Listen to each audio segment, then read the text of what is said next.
Our MC points his gun and shoots a wealthy guy right in the chest. The second cow hits the ground. His bodyguards rush in and shoot Nian multiple times. Bleeding out, our boy tells the dying cow that all his money couldn't save his life, and he's just glad he finally avenged his parents. As his vision fades, Nian curses his unfair fate and refuses to accept going out like this. Suddenly, he opens his eyes and wakes up in bed. Checking his chest, he realizes he doesn't have a single scratch on him. Looking around the small room, he immediately recognizes it as his old apartment from his school days. Our guy quickly figures out he's been reborn into the past. He then spots an ad on his computer monitor for the open beta of a full immersion VR MMO game called Conviction, realizing the game just launched. Grabbing an old family photo, Nian remembers how his parents used to trade a rare metal, making them incredibly rich. His dad even opened a metal refining company, but the good times didn't last long. When Nian was 25, Cao's massive Century group targeted his father's business. Cao bribed their friends and relatives to betray them, leaving the company completely bankrupt. This pushed his father to take his own life, and his mother soon passed away from depression. Our fellow deeply regrets how lazy and idle he was in his past life, just wasting his days doing nothing while his family fell apart. Back then, with nowhere to turn, he just decided to take Cao down with him in a murder-suicide. But now that heaven has given him a second chance, he promises himself he won't lose anything ever again. He decides to enter Conviction. It's a revolutionary VR game that eventually becomes humanity's second world. He knows that in the coming years, countless big corporations, including Cao's Century Group, will build their fortunes inside this very game. Nian is fully ready to take them on and ruin their plans, especially since in his past life he was already a level 180 master thief in this exact game. Checking his phone, Nian sees the date is July 25th, 2025. The game Conviction has only been running for 7 days. He figures that the highest players on the leaderboard should only be around level 5 right now. With all his past memories, he knows he can easily catch up and use this perfect chance for a comeback. He grabs his bank card, realizing he has just enough savings left to buy the most basic game helmet. Later that night, he puts on the helmet and boots up the game. The system greets him and asks him to select his country.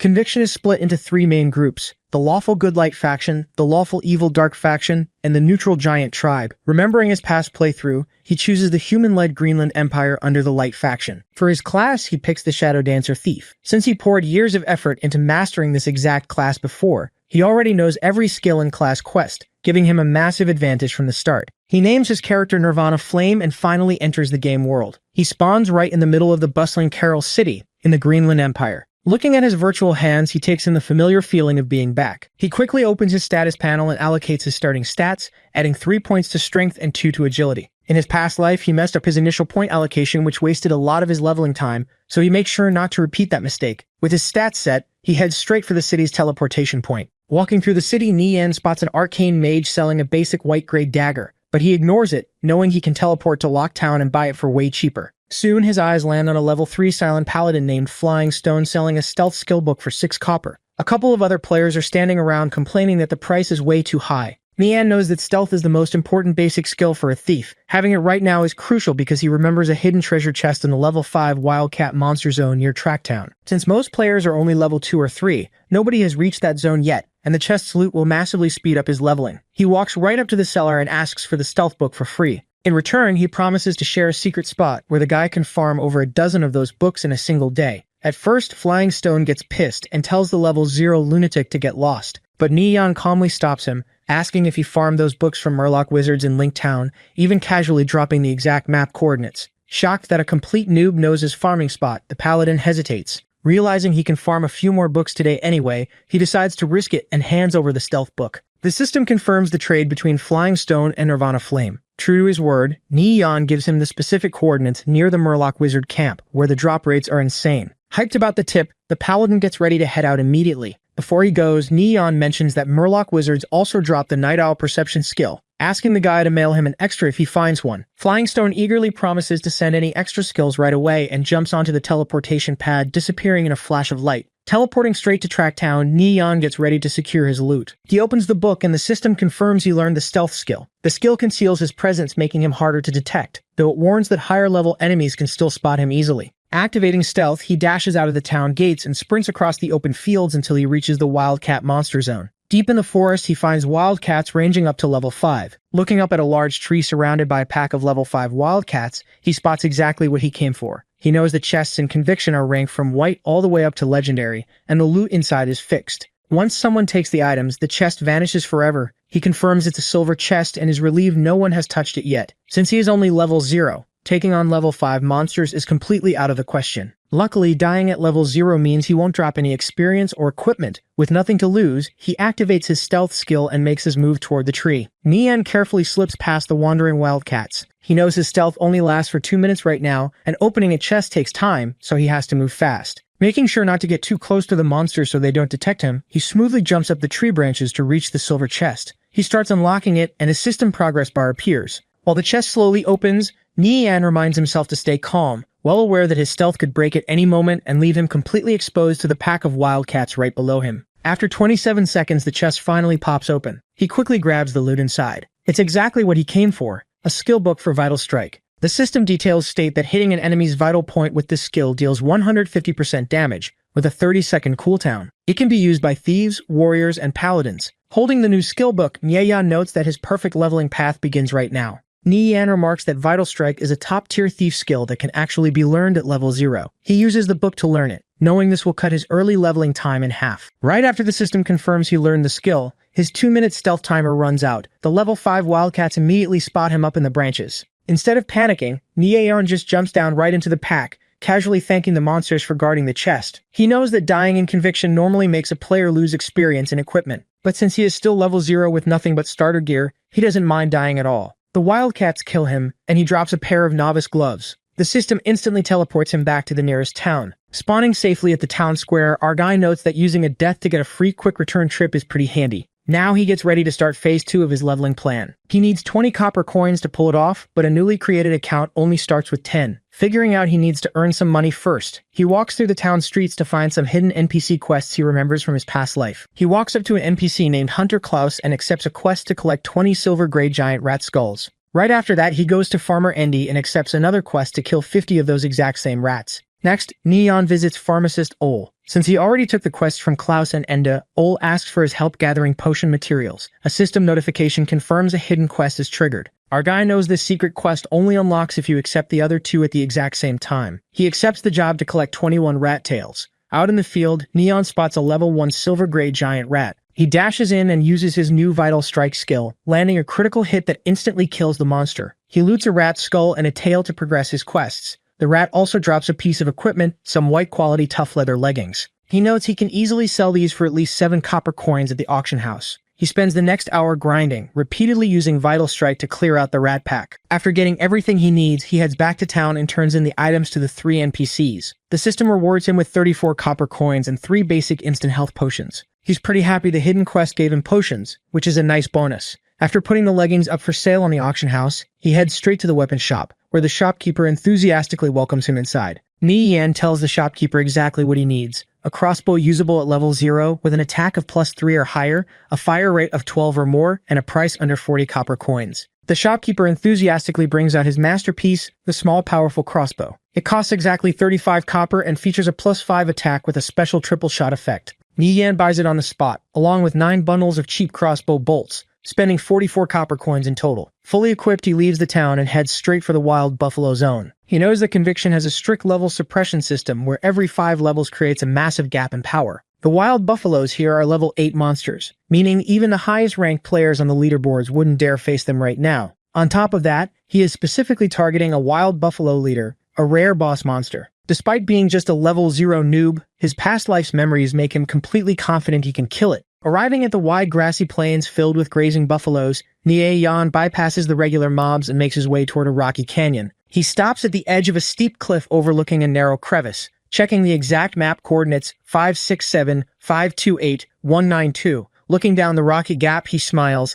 knowing this is the exact spot he needs to be. Looking down from the cliff, Nian spots his target, the level 8 Wild Buffalo leader. He pulls out his new crossbow, takes aim, and fires a volley. Because the level gap is so massive, most of his shots just miss, and even a critical hit only chips away 1 point of damage from the boss's 300 health pool. But our boy isn't sweating it at all. He came prepared with 9,000 bolts just to slowly wear this thing down to death. Pissed off by the attacks, the giant buffalo charges right at him, but it slams headfirst into the narrow canyon walls. The monster is just too wide to fit through the gap. Neon smirks, knowing this exact spot is a confirmed terrain bug from his past life. There's absolutely no way the boss can attack him here. He simply stands his ground and unleashes an endless barrage of arrows onto the trapped beast. 3 whole hours pass. After burning through nearly 4,000 bolts, Ni Yan starts wondering how this stubborn thing is still alive. He keeps firing until a final bolt strikes the buffalo, completely draining its health to zero. The massive boss finally collapses. For killing a monster so far above his level, the system rewards him with an insane 1,800% experience bonus, giving him a whopping 8,290 EXP. A golden light surrounds him as he skips level 1 entirely and jumps straight to level 2. Thrilled with how perfectly his plan worked, our guy hops down into the gap to see what the boss dropped. Sitting on the grass is a glowing red loot drop. He reaches in and pulls out a sleek, dark curved dagger. He checks the loot and sees it's an unidentified bronze-grade horn dagger. In conviction, boss drops like this are super rare with a very low drop rate. He figures it's a level 5 weapon that could sell for at least 3 silver coins, but he needs to get it identified first to see its exact properties. Just then, a system message pops up saying his leather leggings sold for 8 copper coins. Right after, he gets a voice call request from Flying Stone, the paladin he traded with earlier. He accepts, and Flying Stone excitedly calls him Master. The paladin confirms the farming spot works perfectly, saying he already got 2 stealth books and leveled up way faster. When he asks how a level 0 noob knew about the spot, Ni Yan casually explains that he played a different character before but deleted it to start fresh as a thief. Believing him, Flying Stone asks if Ni Yan has a guide for the Murloc Wizard Camp dungeon, mentioning his team keeps wiping out and losing their gear. Ni Yan offers a complete walkthrough for exactly 2 silver coins, with no room for negotiation. Flying Stone agrees and says he'll convince his captain to pay for it. After the call, Ni Yan heads back to Track Town to identify his dagger. The NPC charges him 10 copper coins. Ni Yan knows that identification fees are usually 5% of the item's base price, meaning this dagger is actually worth at least 12 silver coins on the open market. He hands over the copper and identifies the weapon. The system reveals the horn dagger is actually a level 0 weapon. It gives 18 attack points and a bonus property of plus 5 strength. Ni Yan is thrilled by the extra strength stat. With nearly 10 more attack points than a regular dagger, he notes that this weapon makes him practically invincible right now. Now that Ni Yan has a powerful weapon and his core skills, he realizes he still lacks a way to heal during fights. Usually, thieves have to choose between learning alchemy to craft potions or taking up bandaging skills. Since making money to buy potions won't be a problem for him in this life, he decides learning combat bandaging is the best choice. He stops by the medicine shop to learn the skill and buys 2 basic underwater breathing potions while he's at it. Prepared for his next move, he heads out to Rando Lake. Along the way, he dashes past groups of players fighting low-level fishmen. He makes sure to stay on high alert, knowing that out in the wilderness, players constantly get into fights and kill each other over stolen monster kills. Soon, he arrives at the edge of the Fishman village. To reach his actual destination, he needs to pass right through this densely packed settlement and dive into the lake. Seeing the massive horde of level 3 Fishman warriors, he notes it would take at least 1,000 players to clear this place out by force. Figuring his only option is to quietly sneak through, he gets ready to move. Suddenly, a system zone announcement pops up. A group called the Triumphant Guild declares they are locking down the area in 3 minutes and orders all players near the Fishman village to leave voluntarily. Staring at the glowing blue text, Ni Yan narrows his eyes, instantly recognizing the Triumphant Guild's name from his past life. Just like in his past life, he remembers how arrogant the Triumphant Guild is, always using their numbers to bully solo players. They even hunted him for months back then. He promises to settle that score slowly, but for now, he activates his stealth skill and carefully slips past the Fishman guards. Right as he reaches the beach and his stealth effect ends, a fireball suddenly blasts him. The system notifies him that a player named Purple Fire is attacking him, giving him a 5-minute window to defend himself without penalty. The attacker, a level 3 elemental mage from the Triumphant Guild,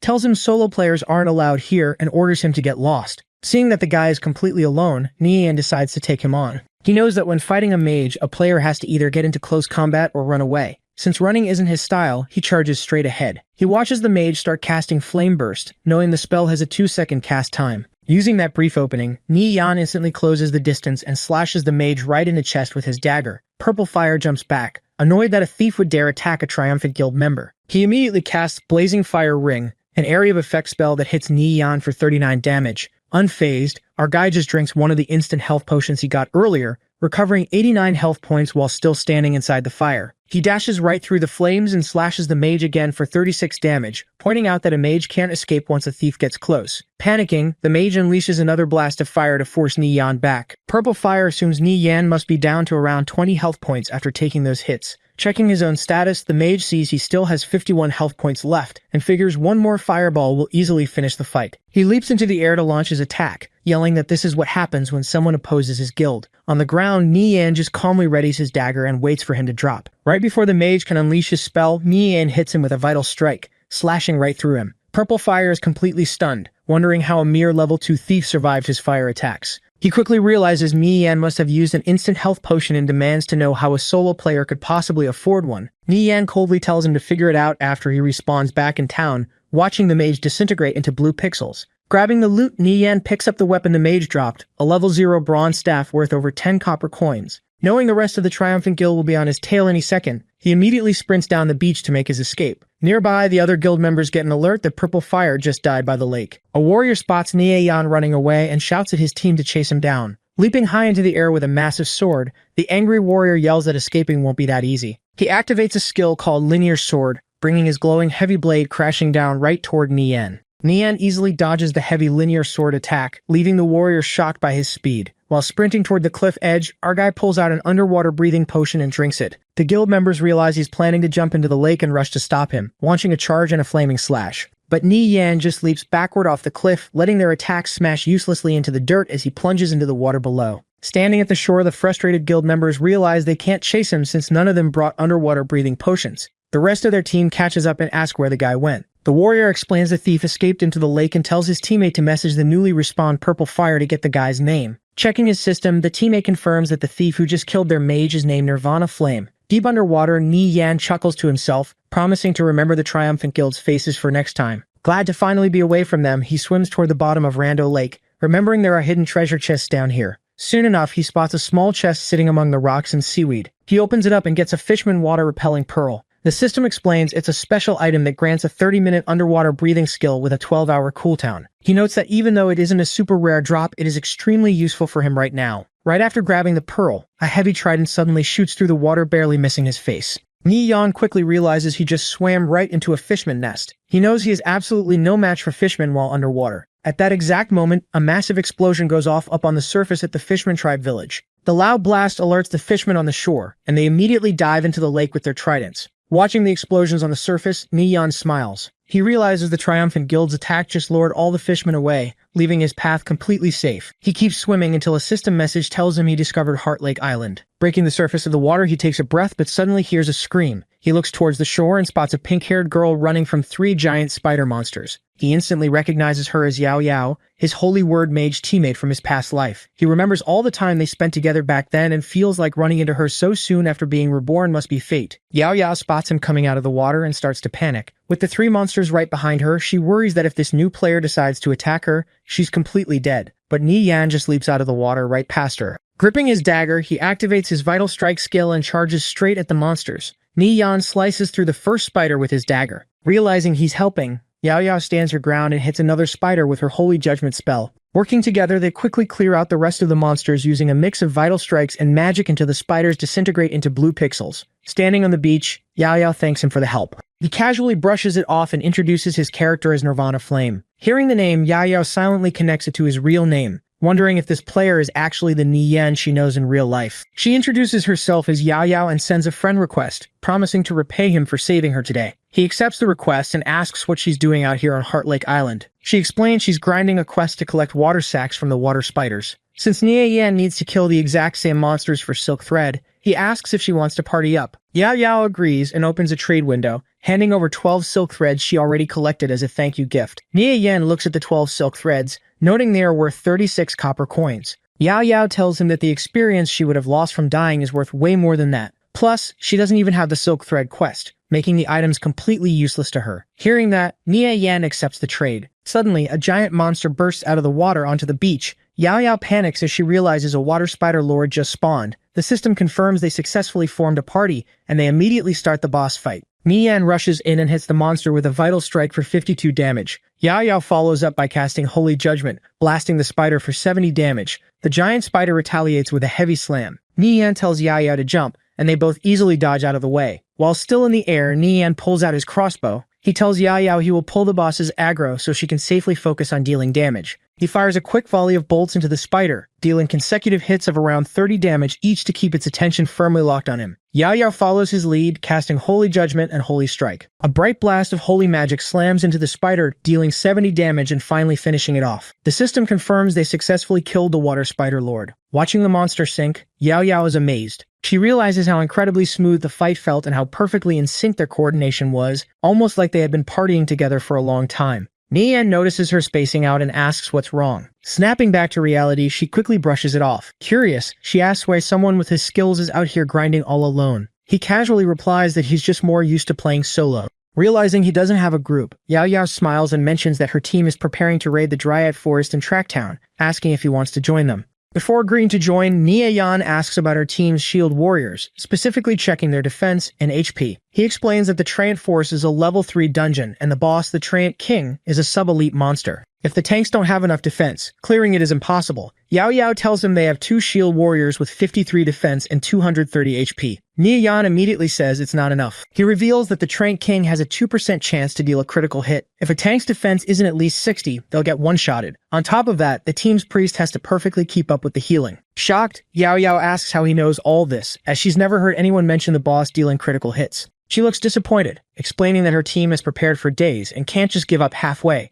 But finding bronze gear to hit that 60 defense mark is just too difficult right now. Nian smirks and tells her there is another way, they just need to let him command the team. Yao hesitates, admitting that while she completely believes in his strength, convincing the rest of her team to take orders from a stranger might be tough. Still, she promises to try her best. Changing the subject, Nian heads over to check the Water Spider Lord's loot. He pulls out a piece of gear and uses the appraisal skill on it, surprising Yao that he already learned it. The item turns out to be bronze quality fine silk gauntlets with bonus magic and defense stats for mages. He tosses them over, telling her they are perfect for her. When she asks what he gets, Nian holds up a rare fine silk crafting material and a new thief skill book called Assassinate, saying he's more than happy taking just these 2 items. Seeing that he got a great haul too, Yao happily accepts the gauntlets. Just then, a server-wide system announcement pops up, warning all players that the game will close in exactly 3 minutes and telling everyone to prepare to log off. Yao waves goodbye, and Nian logs off just in time, his avatar dissolving into blue pixels as the server shuts down. Back in the real world, Nian pulls off his VR helmet. With the morning sunlight shining through his window, he realizes that while his in-game grind is on pause, he needs to start physically training his real body. He knows his enemy Cao Shu is always surrounded by bodyguards, so he can't afford to be weak in real life if he wants to take him down. He heads outside for a morning run.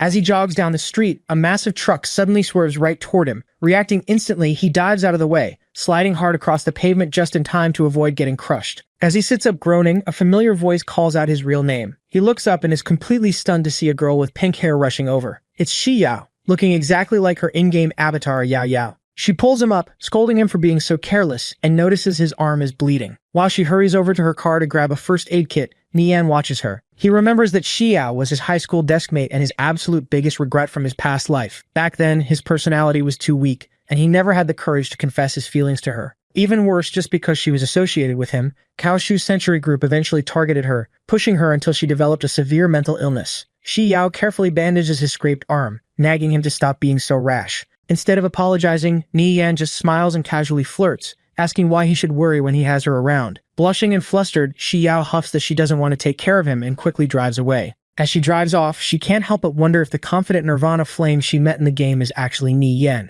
Back on the street, Nian's smile fades into a serious glare as he thinks about Cao Shu. He knows he has to build his foundation and conviction as fast as possible to protect the people he cares about and change his grim fate. Suddenly, his phone rings. It's his best friend, Tang Yao, loudly complaining that Nian has been ignoring him for 2 days and demanding they hang out. Hearing his voice, Nian smiles, genuinely glad his buddy is alive. In his past life, Tang Yao was the only one who secretly supported him after Cao Shu ruined his family. Unfortunately, Tang Yao's habit of chasing women eventually got him beaten to death in a dark alley after he provoked a big shot. Nian promises himself he won't let his best friend suffer that same fate this time around. They meet up on the street, and Tang Yao happily throws him into a headlock. He immediately asks if Nian is playing the new hit game, Conviction. Nian plays it cool, just saying he's a level 2 thief. Hearing that, Tang Yao brags about being a level 3 arcane mage and drags Nian off to check out a local PK bar. A PK bar is a special gaming club where players can log in and use their characters to fight each other in competitive arena matches. While dying in these fights doesn't affect a player's actual game progression or experience, people always make things interesting by placing bets and wagering their hard-earned in-game equipment. Walking into the PK bar, Nian notes that Tang Yao loves to gamble even though he always loses. Right on cue, a guy named Wei Kai walks up, mocking Tang Yao about coming to give away his money again. Wei Kai then notices Nian and laughs, asking if the lesson he got last time wasn't enough. Tang Yao steps up, wrapping an arm around Nian and telling him not to worry since they won't dare try anything with him there. Watching Nian's quiet confidence, Wei Kai silently wonders why the kid is suddenly so calm and bold today. Tang Yao gets impatient and challenges Wei Kai to a match for 200 a round. They both hop into the gaming pods and the overhead screen shows the matchup. Tang Yao's level 3 Arcane Mage versus Wei Kai's level 3 Berserker. Watching the arena load, Nian immediately sees the problem. Wei Kai is a Berserker who already learned the charge skill, which puts an Arcane Mage at a massive disadvantage. On top of that, the map is a flat grassy plain, making it incredibly hard to dodge. He figures Tang Yao is definitely going to lose. Suddenly, another guy named Shi Feng calls out to Nia Yan. He tells him to stop watching since Tang Yao is obviously going to lose and challenges him to a round instead. Nia Yan casually agrees but states he will only play one round and won't bother if the wager is too small. Furious at the sudden arrogance from a guy he considers a weakling, Shi Feng yells that he's going to teach him a lesson. He bets his entire stash of 700 on a single match. They strap into their pods, and the screen displays Niyan's level 2 Thief against Shi Feng's level 2 Ranger.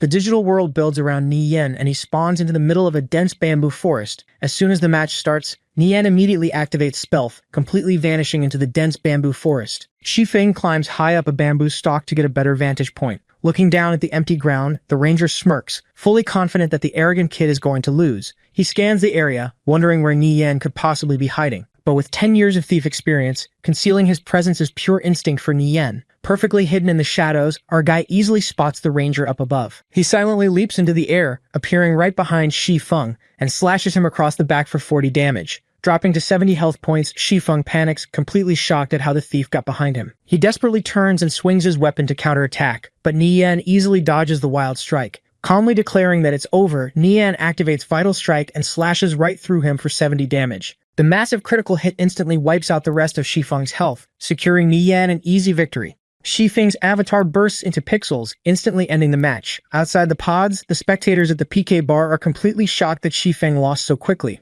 Stepping out of his pod with a smirk, Niyan feels like fighting a level 2 beginner ranger is basically just bullying. Sitting in his own pod, Shi Feng is dumbfounded, wondering how a few simple movements resulted in a direct one-hit kill. Even Wei Kai is watching closely, shocked to see the usually submissive Niyan act so decisively. Niyan walks over to Tang Yao and asks how his match went. Tang Yao groans, admitting he lost 2 rounds and 1,200 bucks. He complains that Wei Kai's Berserker had an anti-magic aura, which he thinks completely counters his mage. Niyan casually corrects him, explaining that the aura only reduces a tiny bit of magic damage. He tells his friend that as long as the spell release timing is right, beating a Berserker is still very simple. Tang Yao admits his timing was off and got insta-killed when the Berserker closed in, but then looks at Niyan in surprise, asking where he learned all of that. Instead of answering, Niyan just holds out a stack of cash. Tang Yao stares at the money, completely stunned that his buddy actually won his match. Seeing this, one of Wei Kai's guys loses his temper. Furious that Niyan dared to win their money, the guy steps up, yelling about his arrogance, and throws a heavy punch right at Niyan's face. But Niyan doesn't even flinch, effortlessly catching the guy's fist midair with one hand. Niyan effortlessly flips the guy over, slamming him flat on his back. He mentally notes that in his past life, he practiced real-world fighting specifically to deal with Cao Shu.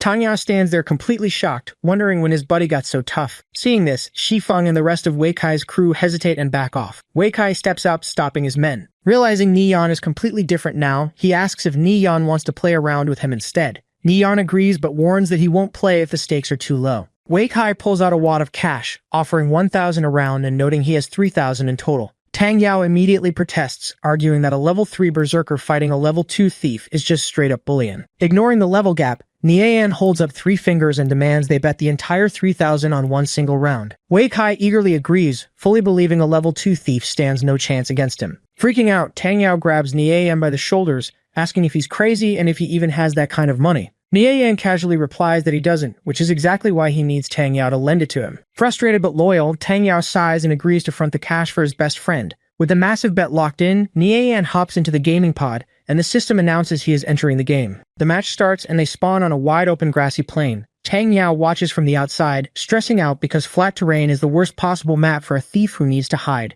Wei Kai arrogantly offers to change the map if Nian thinks it's unfair, but Nian simply declines, saying the grassland is fine, and immediately activates his stealth skill, fading from sight. Wei Kai stands ready, knowing that even if he can't see the thief, the moving grass clumps will easily give away Nian's path. Nian knows this too, figuring he needs an external force to hide his tracks. He waits for a gust of wind to sweep across the plains. As the wind picks up and makes all the tall grass sway at once, Nian uses the natural movement to mask his approach. Completely losing track of his target in the blowing grass, Wei Kai panics. He blindly swings his massive sword in a wide circle but hits nothing. The Berserker sweats, realizing he's never seen a thief use stealth masterfully to turn a terrain disadvantage into a weapon. Suddenly, the wind stops. Ni Yan freezes perfectly in place right behind Wei Kai, patiently waiting for the exact moment the next gust of wind rises to make his strike. Wei Kai stays on edge, guessing the kid must be creeping up slowly in front of him to avoid leaving tracks. But as the wind blows through the grass again, Ni Yan suddenly materializes right behind him and slashes his back for 35 damage.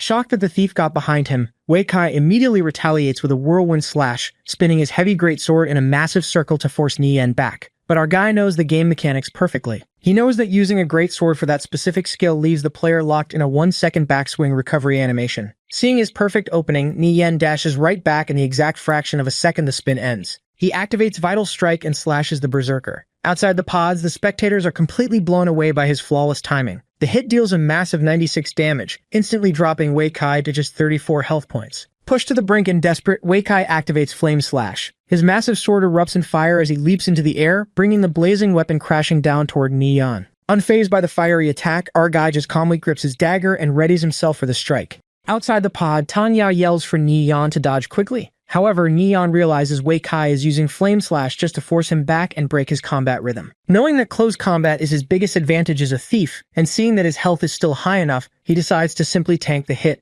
The flaming sword strikes him for 56 damage. Wei Kai gets furious that a low-level thief dared to arrogantly tank his skill. He immediately follows up with a move called One Strike Slash, charging forward with his great sword. Tang Yao panics, noting that the charge attack has a brief stunning effect, and if Ni Yan gets hit now, the match is over. As the glowing red blade sweeps toward him, Ni Yan smoothly leans backward, dodging the heavy slash at point-blank range. The spectators are completely shocked that he managed to dodge such a fast attack from that close. Ni Yan knows that the charge's attack range is actually shorter than his dagger's reach. Seizing the perfect opening, he steps in and drives his dagger right into the Berserker. The counterattack instantly drops Wei Kai's remaining health to 0, sending him flying backward across the grass and ending the match. Even though Ni Yan gets knocked back by the charge and takes 40 damage, he struck first. The system immediately announces his victory. Outside the pods, the spectators are completely stunned that a level 2 thief actually beat a level 3 Berserker. The crowd can't figure out how Ni Yan knew the exact skill ranges so perfectly. Stepping out of his pod, Wei Kai stares at his helmet in disbelief. Tang Yao runs over to celebrate, amazed by his friend's win. Noting how much Ni Yan knows about the game, Tang Yao asks him to teach him how to properly play an arcane mage, which Ni Yan gladly agrees to. Tang Yao then looks over at Wei Kai, making sure he won't back out of paying up their wager. Wei Kai accepts his loss gracefully and hands over the money, even inviting them to hang out at his bar in the future. As Wei Kai walks away with his crew, his underling asks why he is being so polite to the kid. Wei Kai simply explains that Ni Yan has changed completely and might become a big shot soon, so it is best not to make enemies with him. Thrilled with their winnings, Tang Yao happily offers to treat Ni Yan to a meal. Ni Yan agrees and promises to get in touch in-game tonight to go over the mage stuff. Later that night, Ni Yan spends time doing sit-ups and push-ups in his apartment. Feeling good about having his young, capable body back, he finishes his workout and grabs his VR helmet. He prepares to log back into Conviction, remembering he still has to lead Yao Yao's team through the tree and forest dungeon. Ni Yan logs back into Conviction, spawning right where he left off by the lake. His system immediately beeps with new messages. He gets a friend request from a player named Ezzy, who he knows is his buddy Tang Yao. He accepts it, planning to bring him along for the tree and forest run. He also has a message from Flying Stone. The paladin deposited a silver coin, confirming the walkthrough worked perfectly, and urgently asks if Ni Yan has a guide for the Augmat Muddy Swamp Dungeon too. Ni Yan decides to hold off on selling another guide so soon to avoid suspicion. He figures it's better to wait until their team fails a few times so he can sell it for a much better price. First things first, he heads over to Physician Blevins to turn in his hidden quest. He hands over the 30 fine silks he collected from the water spiders. Blevins thanks him, hands him 30 regular pieces of silk in return, and offers to teach him a skill. A system prompt pops up asking if he wants to learn Intermediate Combat Bandage. Since this is exactly what he came for, Ni Yan instantly accepts. The skill allows him to use 10 silks to apply a bandage that restores 20 HP, and it can even be used on teammates. Right after learning it, the system notifies him that the hidden quest is only 20% complete. Ni Yan realizes it's actually a long chain quest. Blevins confirms this by saying 30 fine silks are nowhere near enough and asks him to find more. Ni Yan happily accepts the next stage of the quest. Just then, he gets a message from Yao Yao. She tells him her team is all gathered and asks him to come over quickly. He replies that he's on his way. He notes that to continue this chain quest, he first needs to farm a specific item called the Featherfall Jewel, which drops exactly where he's heading, inside the train forest. Meanwhile, over at the Tracktown teleportation point, Tang Yao stands around in his new mage gear. He waits impatiently in the crowded square, wondering where Ni Yan is after he promised to carry him through a dungeon. Ni Yan finally meets up with Tang Yao at the teleportation point, telling his buddy they're going to farm the Treant King today. They head over to the gathered group, where Yao Yao happily waves them down. She's standing next to a beautiful blonde knight named Yulan. Tang Yao instantly points out the eye candy, asking when Neon met them. Yao Yao steps up and whispers that she spent a ton of effort convincing her team captain, Yulan, to agree to this, so he'd better not make them lose face. Off to the side, another team member, a wind thief named Shenbo, glares at Ni Yan, clearly already annoyed by his presence. Yulan greets Ni Yan, quietly assessing his calm and steady demeanor as the mark of a true expert. She asks if he's the guy Yao Yao claimed could lead them through the Trant forest. Ni Yan casually replies that he is 100% confident in clearing the dungeon, but he lays down one strict condition: he has to be the team captain, and everyone must completely follow his orders. Hearing this, the rest of the team looks skeptical. Chenbo instantly snaps, demanding to know why they should take orders from a complete stranger who might just lead their entire team to a wipe. Yulan quickly shuts Chenbo down, reminding him that they already agreed to this setup. She apologizes to Nian for her teammates' attitude and tells him to go ahead and create the party. Nian creates the team but lays down some strict ground rules. He warns them that while he is in charge, they must absolutely obey his commands. They can leave if they are dissatisfied, but if anyone plays tricks in the dark and causes a team wipe, he promises to be ruthless. As the players accept the invites, Yulan firmly backs him up. She announces to the group that Ni Yan's orders are her orders and anyone causing trouble will be permanently kicked from her team. Left with no choice, Chen Bo grudgingly joins the party. To ease the tension, Ni Yan reminds the group that they all share the exact same goal of clearing the dungeon. To prove he is serious, he confidently declares that if any mistakes happen due to his improper commands, he will personally compensate them with 10 silver coins. The massive sum completely shocks the team, leaving them impressed by his boldness. Yao Ya just smiles, whispering to Yulan that she knew he could do it. Wasting no time, Ni Yan takes charge and orders everyone to report their names and stats, starting with the shield warriors. The main tank, Boiled Water, steps up first, reporting 61 defense and 230 HP. Next is the sub-tank, Dumplings, with 51 defense and 160 HP. The rest of the members follow suit, including a fire mage named Blazing Flame and a player named Pumpkin. After hearing what he has to work with, Ni Yan immediately starts handing out tasks, ordering Boiled Water to go buy a haste potion and Pumpkin to grab a strength potion. Hearing the orders to buy so many expensive potions, the team immediately starts complaining. They argue that even if they clear the dungeon, they won't make enough money back to cover the costs. Genbo scoffs, muttering that even with all those potions, the team still won't be able to clear the tree and forest. Tang Yao smirks and mocks Genbo, asking if he's just talking nonsense because he's too poor to afford them. He even sarcastically offers to lend the guy some cash, instantly pissing Chenbo off. Yao Yao quietly asks Nian if clearing the normal difficulty really requires spending this much money. He assures her it definitely isn't a waste. To himself, our guy smirks, knowing that he has absolutely no intention of running normal difficulty. He is aiming for the highest tier, the expert grade dungeon. Once everyone buys their potions, the team heads out to the Trant forest entrance. Nian tells the group to wait while he goes to open the dungeon. He walks up to a giant ancient stone glowing with blue runes and interacts with it. A brief system lore text about the ancient forest and dark elves appears, followed by the dungeon difficulty menu. Without hesitation, Nian taps right on expert. Instantly, a massive teleportation circle lights up beneath the entire team, transporting them straight into the dark, gloomy tree and forest. As soon as they spawn inside, the system announces they've entered the expert gray tree and forest. Panic immediately sets in. The team members assume Nie Yan made a mistake, knowing they can't possibly clear it. Yulan, however, realizes he isn't the type to make rookie mistakes, and must have chosen expert on purpose. Shenbo angrily accuses Nie Yan of intentionally trying to get them killed to make them drop experience. Nie Yan calmly replies that since he brought them in, he has a way to get them out. He tells Chenbo he can just leave the party right now if he's dissatisfied. Yaya steps up and defends Nie Yan, telling Chenbo to stop constantly targeting him. Chenbo quickly backs down to appease Yao, but he secretly glares at Nie Yan, furious that she took an outsider's side. Leading the way, Nie Yan casually explains that expert difficulty isn't actually that hard. He notes the monsters just have 30% more HP, which only requires a bit more defense from the tanks and more damage from the mages. He adds the boss has a few changes too, but he'll guide them when the time comes. Yulan silently sweats, knowing that in a dungeon, even a 1% stat difference can cause a team wipe, let alone 30%. Yao Yao nervously asks if he's really confident about this, and Nian reassures her it won't be a problem. The team ventures deeper into the dark woods, walking over a floor covered in massive roots and vines. Suddenly the vines whip through the air. Nian quickly warns them that they've entered the Trans attack range and orders everyone to spread out to the sides to dodge. Right as he gives the command, a thick vine shoots out of the shadows, whipping straight toward Chenbo. The thick vine wraps tightly around Chenbo, lifting him high into the air.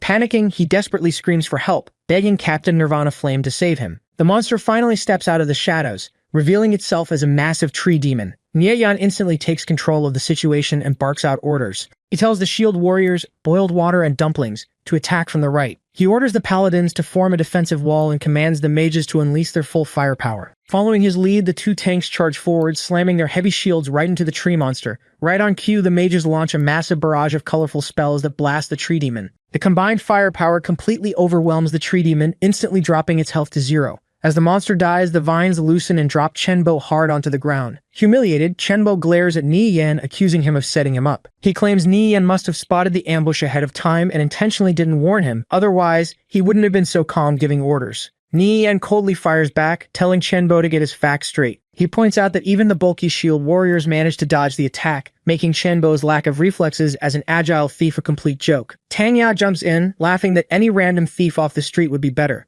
Yulan finally steps in and yells at Chenbo, asking if he hasn't embarrassed himself enough already. Shut down by his own captain, Chenbo falls silent. Ignoring him, Nieyan tells the team to keep moving forward. He warns them that the forest is filled with dark elf traps and volunteers to clear the path, adding a final jab to Chenbo that he'll teach him how a real thief plays. The team continues deeper into the woods with Nieyan leading the charge. Suddenly, a massive log trap swings down from the trees right toward him. While the others yell out in panic, Nieyan smoothly slides right under it. Without missing a beat, he dodges a volley of hidden crossbow bolts shooting from the sides. Right as a giant glowing net drops from above to capture him, Nieyan draws his dagger and flawlessly slices it to pieces midair. The team watches in amazement as Nieyan effortlessly clears the traps. Jealous of the praise, Chenbo scoffs, claiming he can disable traps too. He rushes ahead but immediately steps on a pressure plate. The ground gives way beneath him, sending him falling toward a pit of spikes. Just as Chenbo thinks he's done for, Nieyan grabs him by the ankle and yanks him back up, throwing him safely onto the dirt. Rather than being grateful, Chenbo angrily accuses Nieyan of setting him up, claiming he saw Nieyan walk right over that exact spot. Tangyao steps in, pointing out that Nieyan just saved his life. Nieyan looks down at Chenbo and bluntly tells him he stepped on the trap himself, adding that he just isn't fit to play a thief. Humiliated and enraged, Chenbo curses and challenges him to a duel. He lunges straight at Nieyan with his dagger, shouting that he'll kill him. Without even flinching, Nieyan casually catches the blade between two fingers, stopping the attack instantly. Staring at the shocked Chenbo,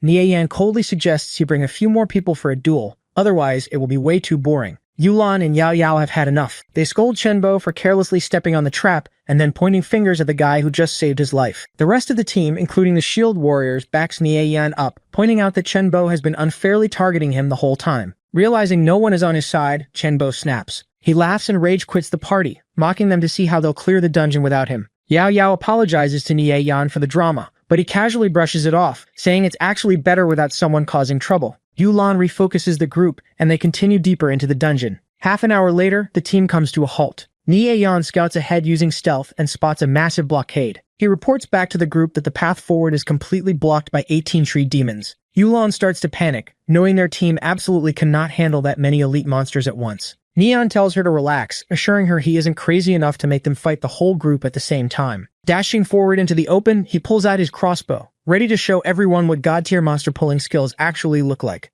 Neon leaps into the air and fires his crossbow. Thanks to its special triple shot effect, 3 bolts shoot out, but they fly off in completely different directions. The team starts panicking, thinking his hand slipped and they are about to get swarmed by the whole pack. Ignoring them, Neon casually walks back and orders the main tank, Boiled Water, to stand at a specific set of coordinates. The bolts hit the trees and brush far off in the distance. The noise successfully lures most of the tree demons away, splitting them up and leaving only 2 behind. Watching this, Yulan is completely amazed. She realizes he just used a 3-shot crossbow to hit 3 different locations and pull aggro perfectly. She asks Yao Yao where she found such an expert, noting that even the top elite thieves on the leaderboards would struggle to pull off a move requiring that much vision and agility. Yao Yao just stares, equally surprised by how capable he actually is. With the path mostly clear, Neon initiates the attack. He orders Boiled Water to block one of the tree demons, reminding the tank that as long as he keeps his balance, the monster can't hurt him. He then commands the rest of the team to follow his lead and focus all their firepower on the second one. Boiled Water steps up and successfully blocks a heavy strike with his shield. At the exact same time,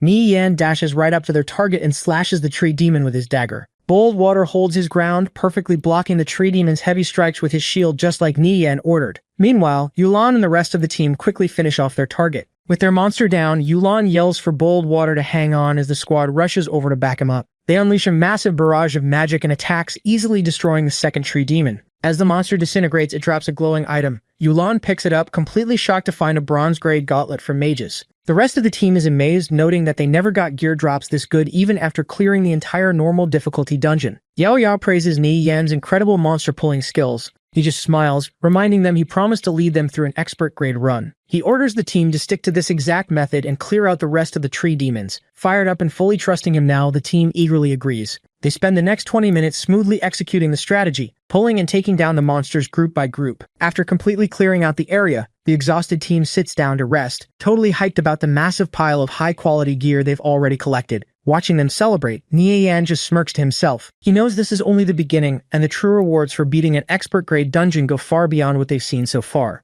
After resting up, Ni Yan leads the team forward and tells them to head west. Yulan gets confused, pointing out that the west path is a known dead end and they should go east. Ni Yan just tells her to trust him and promises he won't lead them astray. To himself, he notes that this path holds a branching storyline so deeply hidden that absolutely no one in the game has discovered it yet. As they walk through the woods, they suddenly hear the soft sound of a flute. Up ahead, they spot an old man sitting on a rock playing the instrument. The system simply labels him as a nameless old man, but Nie Yan knows exactly who he is. Yan Pat, the tree demon shepherd and guardian of this jungle. Nie Yan recalls the dungeon's main lore. Yan Pat used to keep the tree demons and humans living in perfect harmony until dark elves showed up. The elves corrupted the demons, making them slaughter humans and forcing the human empire to send warriors to kill the Trand King. The old man stops playing and warns the team to leave immediately, stating the demons will kill any human who enters and will gain immense power once night falls. Stepping forward, Nie Yan respectfully addresses him by his true name, Honorable Shepherd Ian Pat, and declares that they came here specifically to eradicate the tree demons and ensure they face judgment. Hearing this, the old man gets furious. He yells that the underground beasts are the ones who truly deserve death because they stole his real flute and hid in the dark. Watching this whole interaction play out, Yulan is completely stunned. She realizes Nie Yan is successfully triggering a hidden storyline and asks Yahello how on earth he managed to find such a secret NPC. Yahello just stares at him in awe, admitting she has no idea who this guy really is. Nie Yan continues talking to the shepherd, knowing that if they don't trigger this hidden quest, beating the expert-grade boss is impossible. He tells the old man he already spotted the dark monsters lurking in the forest. Impressed, the shepherd hands over a special dungeon item, Dust of Appearance. This consumable reveals all hidden creatures within a 30-yard radius for 20 seconds. The old man tells Nie Yan to kill the dark elves and retrieve his stolen flute to stop the rampaging Tree King. The team leaves the old man and heads deeper into the dark forest. Yulan asks if he can really find the hidden dark elves the NPC mentioned. Nie Yan confidently says yes. They eventually reach a narrow path on a high cliff under the full moon. Yahello asks how he knows exactly where the dark elves are hiding. Nie Yan reveals the truth. They don't need to look for them because the elves have actually been following their group from the very beginning. Yahello jumps in surprise as dark, smoky silhouettes start appearing right behind them. Nie Yan just smirks, noting that the enemies have finally shown themselves.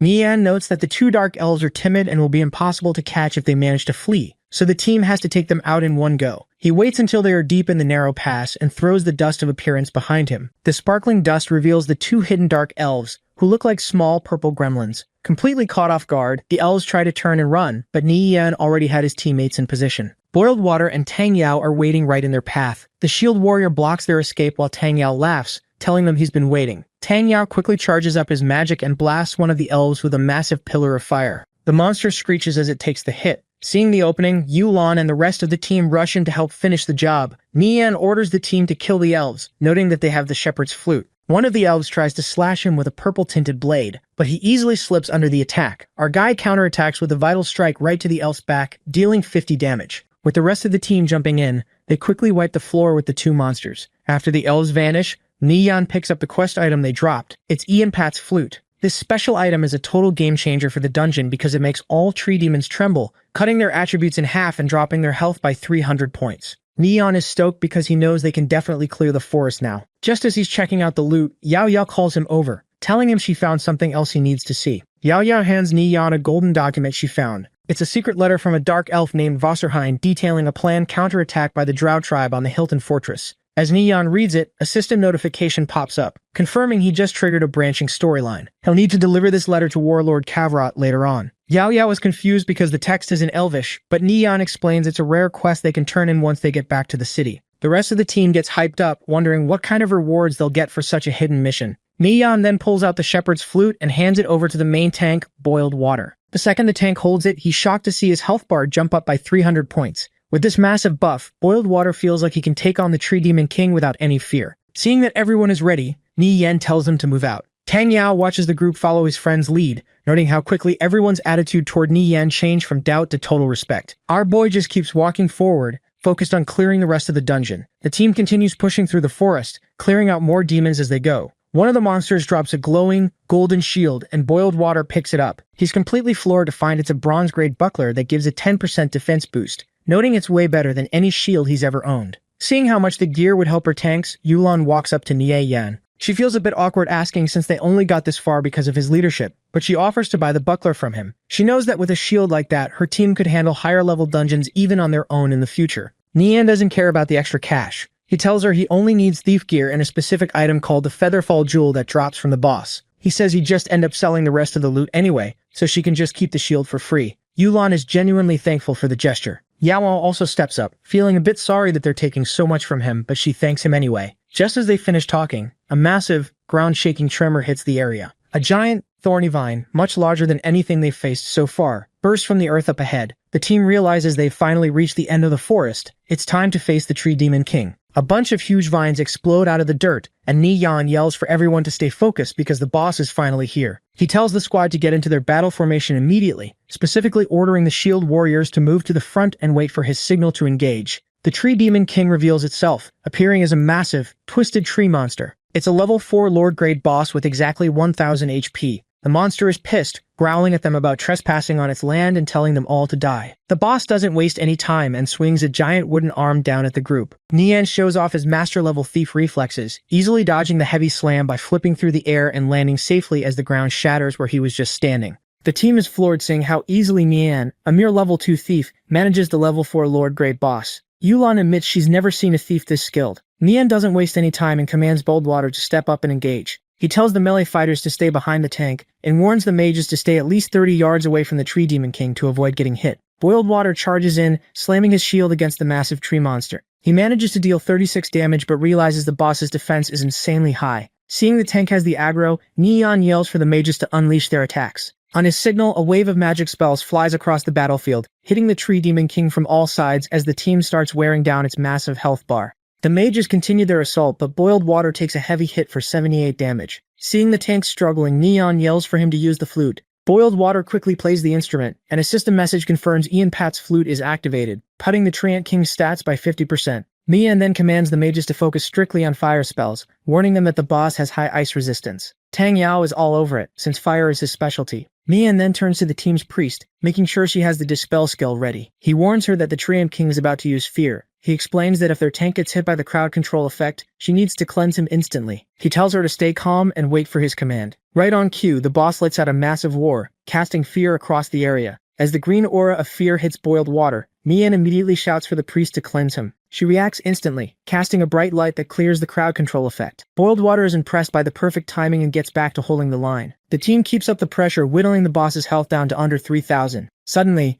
the Tree Demon King lets out a terrifying roar. Nian warns everyone to brace themselves because the boss is entering its enrage phase. Yulan is shocked, as she didn't even know this boss had an enrage mechanic. Nian quickly orders Boiled Water to switch to a defensive stance to survive the increased damage. He then tells the priest to chug their mana potions and spam their healing spells without stopping. The tank takes a massive hit for 220 damage and grunts that he can't hold out much longer against this kind of power. However, the priests follow orders, drinking their potions and landing constant heals that keep Boiled Water's health bar from bottoming out. Boiled Water continues to tank the boss's heavy blows, thinking to himself that without the constant heals and the debuff from Ian Pat's flute, he would have been killed long ago. He quickly drinks one of his health potions, finally realizing why Nian insisted they stock up on supplies before starting the run. The Tree Demon King unleashes a powerful area of effect skill called War Trample, slamming its massive trunk into the earth and shaking the entire battlefield. Seeing the boss is on its last legs, Nian commands the team to hurry up and focus all their fire to burst it down. Yulan and the other fighters leap into action, landing skills like Heroic Strike and Holy Light Slash. Mian finds a perfect opening and lunges at the boss, activating Vital Strike and dealing another 50 damage. Under the relentless assault of the entire team, the massive Tree Demon King is finally overwhelmed and defeated. The massive Tree Demon King shatters into pieces and crashes to the ground, completely dead. The team stands there in stunned silence for a second before breaking into cheers. They can't believe they actually cleared an expert-grade dungeon. Yao Yao admits she never thought their current party composition could pull it off. Boiled Water and the priest give all the credit to Mian's flawless shot calling, with the tank adding that he never dreamed he'd actually survive tanking an expert boss. Thanks to the massive experience boost from the clear, multiple team members suddenly level up, glowing in golden light. While they celebrate, Nian walks straight up to the boss's remains. He reaches into the glowing pile of loot and pulls out the exact item he came for, the Featherfall Jewel. He checks the system stats and sees it's a level 0 dark gold accessory. It gives a solid boost of 8 defense and 7 strength. More importantly, its active effect drastically reduces the user's weight, making them fall as light as a feather for 3 minutes. Staring at the jewel, Nian notes that all his effort today was completely worth it just to get his hands on this one item. Right after grabbing the jewel, a golden light surrounds Nian as he levels up to level 3. A system message pops up announcing they cleared the expert tree and forest and rewards them with a massive 1,200 team glory points. Boiled Water is hyped, noting he's never seen glory points spike that high from a single run. Nian tells the team they can split the rest of the boss loot since he's good with what he got. He reminds them they still need to head to Kalor City to turn in the hidden quest. Yulon sincerely thanks him again, admitting she doesn't even know how to properly thank him for everything. The team steps into the teleportation circle and arrives at the Kalor City waypoint. Nearby players immediately notice that the whole group just leveled up. Watching from the shadows, Chenbo glares at Nieyan with pure hatred. Still furious about his own failures, he silently vows to make Nieyan pay for humiliating him today. Unaware of the bitter thief, Nieyan leads his team straight to the Kalor City military garrison. They walk right up to a high-ranking NPC, Warlord Kavrot. The warlord asks what brings the young adventurers there, and Nieyan hands over the golden secret letter. He reports that they captured 2 dark elves in the Tran forest and intercepted vital intel regarding an attack on the Hilton stronghold. The warlord's expression instantly turns serious as he looks over the document. Warlord Cavaro praises Nian for doing them a massive service and hands over a handsome reward. System notifications instantly pop up showing Nian earned over 32,000 EXP and a bunch of reputation points for both the Hilton stronghold and Kalor City. On top of that, Cavaro gives him 2 silver coins, 2 free strength attribute points, and a skill book for the stone ability. Nian smiles, thrilled that the hidden quest paid off with free stats and a new skill. With the quest turned in, Nian tells the team they should get going. Yulon asks what his plans are now, and he casually replies that he's going to grind mobs to level up. He mentions that now that he has the Featherfall Jewel, he can actually solo the elite boss, Lion King Kador. Hearing this, Yulon and Yao Yao say their goodbyes, with Yulon promising to mail him his cut of the money once he sells all the dungeon gear. After the girls leave, Tyne Yao excitedly grabs Nian, calling him Boss Yan. Completely blown away by the dungeon run, he begs Mian to hurry up and teach him the arcane mage ropes. Nian agrees, but says they need to get geared up first. They head over to the blacksmith shop, where Nian equips a brand new set of bronze-grade gear. He puts on azure leather armor, soft leather leggings, horsehide boots, and bracers, giving him a solid boost to his agility, strength, and defense stats. Feeling good about his new setup, Nian tells his buddy it's time to roll out to Rain Hills, promising to teach him how to play his mage class on the way. They eventually arrive at Rain Hills, a gloomy rocky mountain range with lightning flashing overhead. Standing in front of a dark cave entrance, Nian explains that the place is crawling with cave bats that drop bat teeth. He gives Tanyao a challenge. He has exactly 1 hour to see how many teeth he can farm by himself. Completely hyped and ready to prove himself, Tanyao tells Nian to just watch and steps right into the dark cave. Inside the cave, a giant bat screeches at Tanyao, but he just blasts it with fire spells, easily taking it down. Outside, Nian decides he can't slack off either and dashes into his own cave. He leaps through the air, effortlessly slicing through a swarm of bats and picking up the bat teeth they drop. About half an hour goes by, and Nian wonders how his buddy is holding up. Suddenly, a frantic call comes through from Tanyao, begging for help because he's getting ganked by red-named players. He tells Nian they're from the Radiant Sacred Flame Guild. In conviction, players who illegally kill others get a red name as a penalty. Hearing this, Nian instantly sprints out of his cave, telling Tanyao to stay out of sight while he rushes over. Tanyao says he's okay for now, using the maze-like paths of Rain Hills to kite the attackers so they can't catch him. Nian asks how he even aggroed them in the first place. Tanyao explains he was just farming bats when he stumbled onto a level 3 chieftain boss. He was going to call Nian to do it, but the PKers jumped him out of nowhere. Tanyao guesses they just camp in this area to kill players and steal their gear. Nian tells him to just keep kiting them. Smiling to himself, he decides to go have some fun with these guys. Arriving near Tangyao's location, he stops and looks down at the cave entrance. Just as he suspected, a group of players is guarding the exit, waiting to trap his friend. Down at the cave entrance, one of the PKers tells their leader, a level 3 elementalist named Dian Kang, not to worry about Tangyao escaping. Watching them from above, Nian smirks when he recognizes the rare fire chaser set on Dian Kang. Since red-named players drop their entire inventory when killed, this is the perfect chance for some free loot. Activating his stealth skill, Nian scales down the rocky cliff wall, reminding himself not to underestimate players who confidently PK out in the open. Suddenly, Dian Kang senses something is wrong. He orders his men to fall back and immediately cast Ring of Fire, blasting flames in all directions to catch his attacker. He taunts the hidden thief, asking if he really thinks he has what it takes to loot his gear. The fiery blast forces Nian to dodge, revealing his position. The other PKers immediately spot him and yell to kill the thief. Realizing this elementalist is actually highly skilled, Nian knows he can't afford to let the guy kite him from a distance. To close the gap fast, he pulls out a scroll of swiftness, instantly boosting his speed by 20% for the next 30 seconds. The ring of fire expands and hits Nian, dealing 35 damage. The system instantly activates his self-defense mode, giving him 30 minutes to fight back without any player-killing penalties. Instead of retreating, Nian charges straight through the wall of flames. Dian Kang is completely shocked that the lunatic would tank the fire just to close the distance, wondering how he is moving so fast. Reaching the mage, Nian activates his new assassinate skill and stabs Dian Kang right in the chest for 40 damage. Desperate to fight back, Dian Kang starts charging up a heavy spell called Scorching Pyroblast. Noticing the speed buff, one of the other PKers yells out that Nian used a scroll of swiftness. A warrior quickly jumps in to protect his boss, bringing his greatsword down with a flame slash. Nian raises his dagger to block the heavy strike, taking only 12 damage from the clash. Right after that, a paladin thrusts his weapon forward with a holy light attack, cursing at the thief. Nian easily dodges the glowing strike. He glances over at Dian Kang and notes that Scorching Pyroblast has exactly a 5-second cast time. Knowing he can easily reach him before the spell finishes, our guy ignores the melee fighters and dashes straight toward the casting mage. Nian reaches the mage well before the 5-second cast finishes. He lands a heavy kick that deals 30 damage, completely interrupting the spell and hitting Dian Kang with a stun. While the mage is dazed, Nian quickly slices him twice for 20 and 18 damage. Dian Kang snaps out of the stun and frantically leaps back, screaming at his team to peel the insanely fast thief off him. The warrior complains they can't catch him but still activates charge and rushes in. Nian just casually leaps right over the charging warrior, landing perfectly in front of Dian Kang. He immediately activates Vital Strike and slashes the mage for 60 damage, finishing him off. A system notification pops up, confirming he killed a red name player and rewarding him with 1 reputation point. Because of his red name penalty, Dian Kang drops his entire inventory as his body dissolves. The other PKers panic and rush in to grab the loot, terrified of what their boss will do to them if they lose his gear. But Nian is way ahead of them. He effortlessly snatches the glowing loot off the ground, stoked to finally claim the fire chaser set for himself. Desperate, the warrior swings his greatsword down with a linear strike, but Nian just blocks it, taking a measly 17 damage.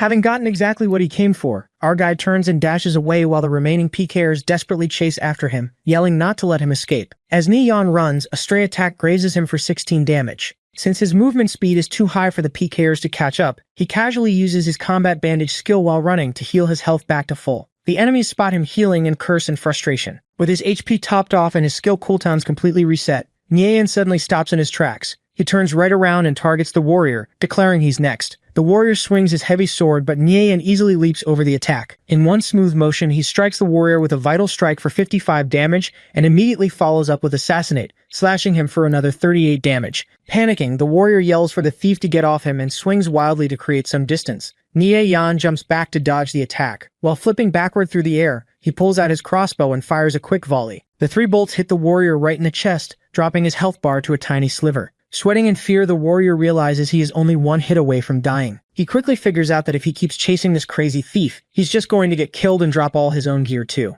The warrior turns and makes a desperate run for it, but he isn't nearly fast enough. Nian instantly appears right behind him, asking if he really thought he could run, before slashing him down. The warrior screams as his health hits 0, his body dissolving into pixels, and dropping his glowing gear onto the ground. Nian snatches up the loot, and turns his attention to the last PKer standing. He coldly tells the priest that he's up next. The priest is completely terrified, sweating bullets as he realizes his entire team is dead. He panics, knowing his squishy healer has absolutely 0 chance of surviving a one-on-one fight against a thief. Looming over him with a menacing glare, Nian raises his dagger. He smirks and asks the terrified priest if he's still having as much fun as he was when he was spamming holy light spells just a minute ago.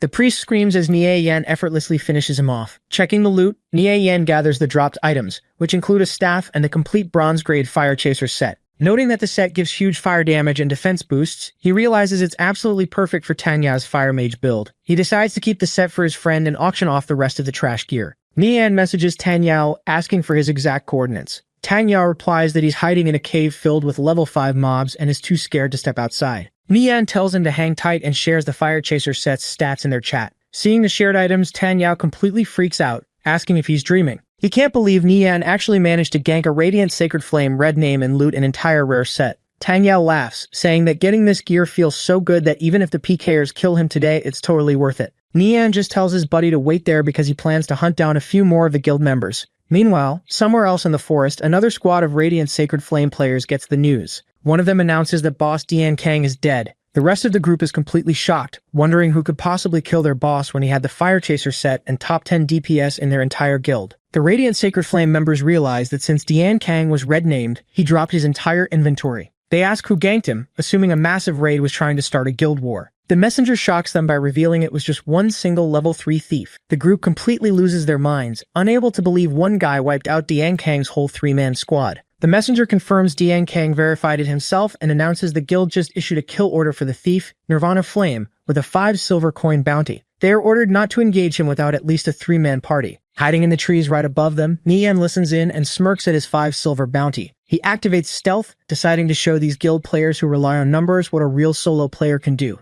Suddenly, a loud rustling startles the group below. They panic, thinking the thief found them, but a level 5 Horned Deer chieftain bursts out of the bushes instead. Seeing no other mobs around, the squad leader figures they won't find the thief anytime soon anyway, so they decide to burst down the chieftain first and split the gold. Still in stealth, Nieon watches them engage the boss, noting he just found his perfect opening. Down below, the squad's tank steps up and blocks the deer's heavy charge with his shield. He yells for his team to hurry up and hit it, and the other members rush in, slashing the monster and leaving themselves completely distracted by the boss fight. While the melee fighters chip away at the Horned Deer chieftain, the 2 casters in the backline confidently declare they'll melt the boss in 30 seconds. But before they can cast anything, Nian drops from the trees right behind them. He immediately hits the priest with his new stun skill, locking him in place, and then slashes the mage for 35 damage. Nian unleashes a rapid flurry of strikes, draining the mage's health bar. Panicking, the mage realizes they're getting ganked and desperately tries to drink a health potion. Nian just strikes his hand, shattering the bottle and dealing the final blow. The mage dissolves into pixels as Nian casually notes that it's one down. Right then, the priest snaps out of his stun. He looks around, completely confused about where his teammate just went. Before he can figure it out, Nian dashes in and slices him twice. In a panic, the priest fires off a Holy Judgment spell, hitting Nian for 30 damage. Meanwhile, up at the front, the tank continues blocking the deer boss, completely oblivious to the slaughter behind him and just wondering why their ranged DPS suddenly got so quiet. Up at the front, the tank finally notices the flash of the priest's Holy Light spell. Realizing someone is jumping them, he quickly pieces together that it has to be the thief they were hunting. The other melee fighter panics, asking what they should do since they are getting pincered while still holding the boss's aggro. The tank makes a split-second call, ordering his team to ignore the ambush and focus all their fire to burst down the chieftain first. Once the boss is dead, they can turn around and gank the thief together. Following the command, the tank braces his heavy shield against the deer's antlers while the warrior leaps in, slashing it with a linear strike. The combined attacks drain the last of the boss's health, and the Horned Deer chieftain lets out a final roar before collapsing into pixels. Rushing through the bushes, Nian arrives at the clearing just as the monster dies. Watching the boss fade away, he clicks his tongue in frustration, annoyed that he was a single step too late to steal the kill. Nian checks their health bars. Even though they are low on HP, they are all melee classes grouped tightly together, so he decides he can't risk a reckless push.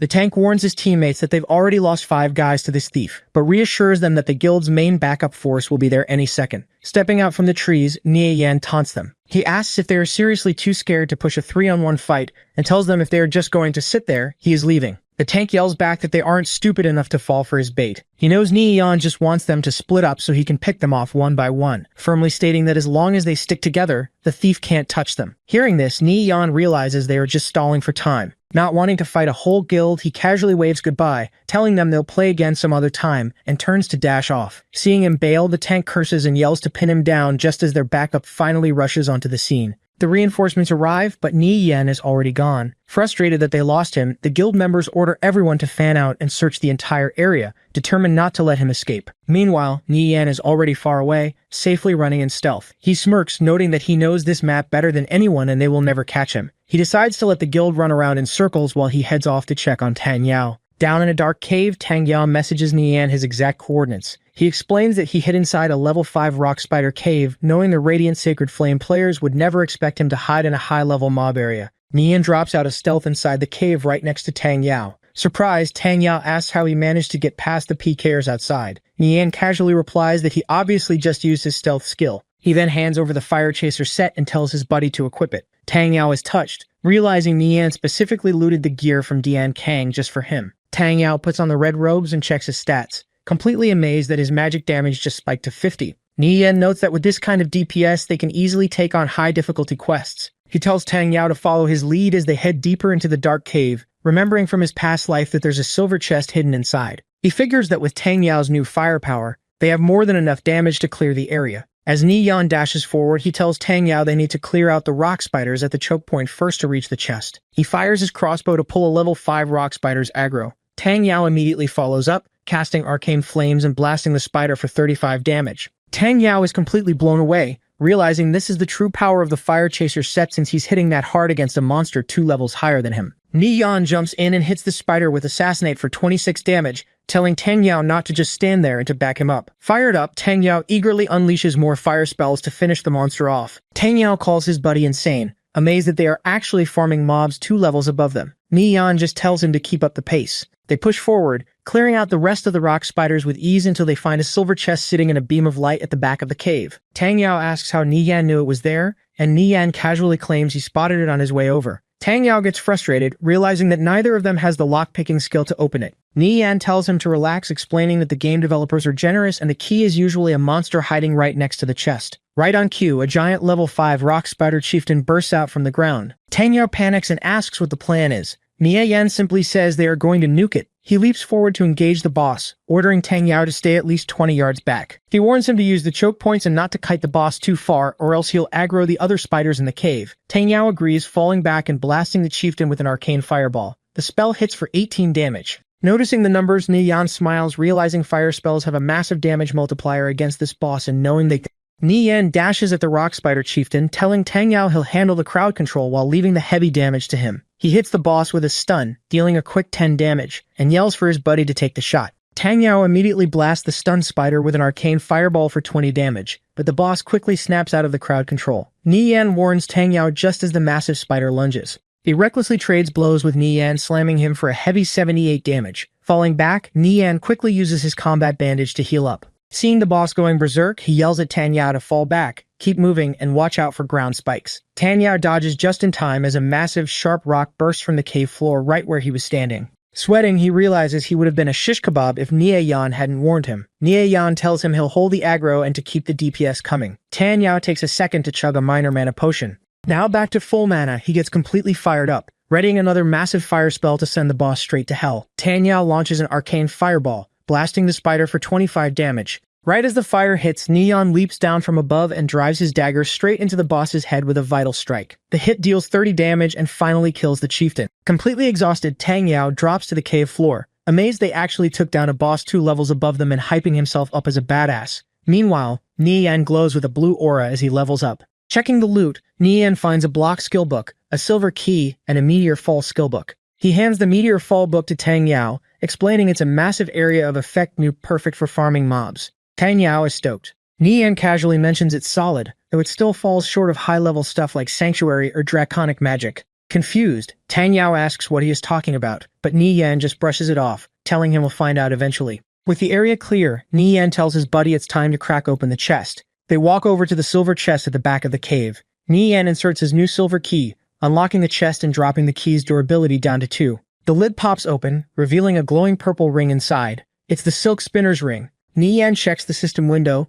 noting it's an incredible utility item that shoots a strand of tough spider silk to latch onto objects, making it perfect for scaling walls, climbing trees, and jumping off cliffs. Tang Yao looks at the ring and calls it a trash tier accessory, but Ni-Yan smiles, telling him that for a thief, it's a literal god tier artifact. He then asks if Tang Yao learned the meteor fall skill yet. When his buddy confirms he did, Ni-Yan says it's time to take it for a test drive. Looking down a tunnel completely packed with rock spiders, Ni-Yan tells him to start casting while he pulls the mobs. Ni-Yan dashes right into the swarm, easily weaving through the spiders to group them all up. Watching the massive pull, Tang Yao starts channeling his spell, sweating over the painfully slow cast time. He finally unleashes Meteor Fall, sending giant flaming meteors crashing down into the cave. The massive fiery explosions completely wipe out the spiders. Ni-Yan slides safely out of the blast zone and complements the nuke. Tang Yao just stands there staring at his hands, amazed that he actually dealt that much burst damage. Ni-Yan walks up and tells him to stop standing around so they can push deeper in. Tang Yao awkwardly laughs, admitting he's completely out of mana and already burned through all his potions.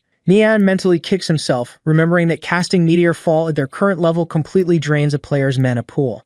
He really wants to keep going since he knows the absolute most important item in the early game is hidden deep inside this exact cave. Figuring he'll just be dead weight without mana, Tang Yao asks Ni-Yan to escort him to a safe zone so he can teleport back to the city. Ni-Yan agrees to the plan, deciding to use the walk back to teach his buddy some more arcane mage mechanics. Tan Yao pulls out a town portal scroll and thanks Nian for turning a terrible gank into a massive win. He's hyped that he not only survived but also scored the Meteor Fall skill. Nian just smiles, saying that's what bros are for, and watches his friend teleport away. With Tan Yao gone, Nian turns around and heads back deep into the dark cave. He remembers that at the very end of this rock spider cave lies a page of the Chapter of Order, an item every player dreams of getting. According to the game's lore, the Chapter of Order and the Chapter of Chaos are divine artifacts that dictate the continent's laws. Each chapter has 6 volumes and 36 pages scattered across the world. Assembling the Chapter of Order makes the wielder the Supreme Pontiff, while gathering the Chapter of Chaos turns a player into the King of Darkness. Right now, the game is only in its first expansion.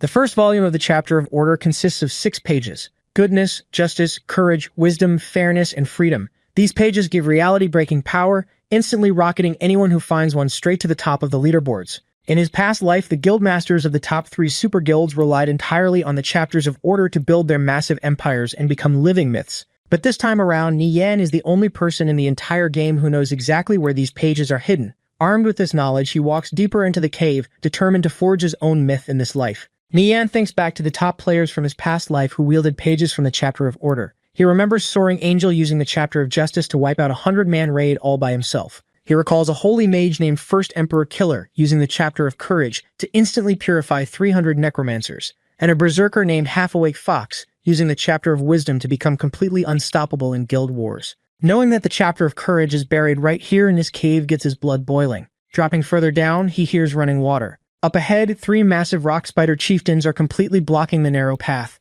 Since taking on 3 bosses at once is a bad idea, he just activates stealth and quietly slips right past them. He reaches an underground pool and dives in, immediately activating the water-repelling pearl he got earlier so he can breathe underwater. Swimming down, he remembers reading about a hidden chest here that absolutely broke the game's forums in his past life. Sure enough, he spots a glowing gold chest resting at the bottom. Getting a closer look, he recognizes an old pirate emblem on the lid, meaning it's an antique chest that's way rarer than a normal gold one. He opens it up and hits the jackpot, pulling out an unidentified dagger called Assassin's Precept. Judging by its design and aura, he knows it has to be at least a gold-grade weapon. Thrilled with the loot, he figures even if he doesn't find the Chapter of Courage today, this run is already a massive win. He then spots a glowing tunnel further ahead and swims toward it. Nie Yan swims through the glowing underwater tunnel and breaks the surface, stepping out into a bright, sunlit forest. He's amazed to find such a beautiful hidden zone buried so deep inside the dark spider cave. Walking forward, he spots a glowing book resting on an old stone pedestal. The second he touches it, a mysterious power surges into him.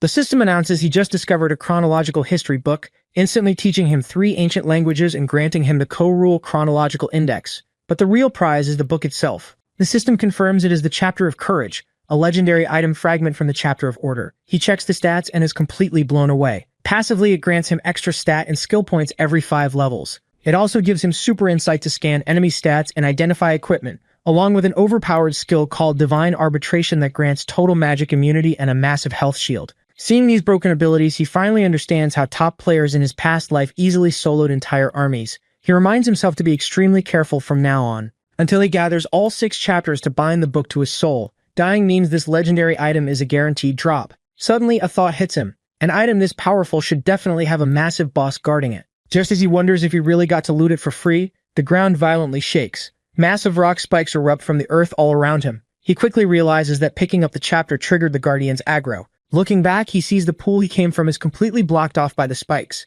With his escape route cut off, Nie Yan knows he just has to run. Nie Yan shoots a line of silk from his new silk spinner's ring to a nearby cliff and swings himself to safety just as the ground completely explodes behind him. Out of the smoke and rubble, a giant fiery winged demon emerges. Nie Yan uses his new super insight skill to check its stats. The system reveals it is a level 100 Order Guardian with a massive 200,000 health pool. The boss takes to the sky and starts raining down huge fireballs. Nie Yan sprints through the forest, dodging the blasts. He knows that at his current level, even a grazing hit from a random area of effect attack from this monster will easily one-shot him. He realizes his only chance to survive and keep his new loot is to make it all the way back to town. Meanwhile, over in Link Town, a massive shadow passes over the buildings. A system zone announcement pops up, warning everyone that draconic creatures have spawned in the southern sector and telling non-combatants to evacuate. The players are completely confused about why high-level draconic mobs are suddenly appearing out of nowhere. Groups of heavily armored NPC knights called Holy Crusaders immediately start mobilizing to deal with the threat.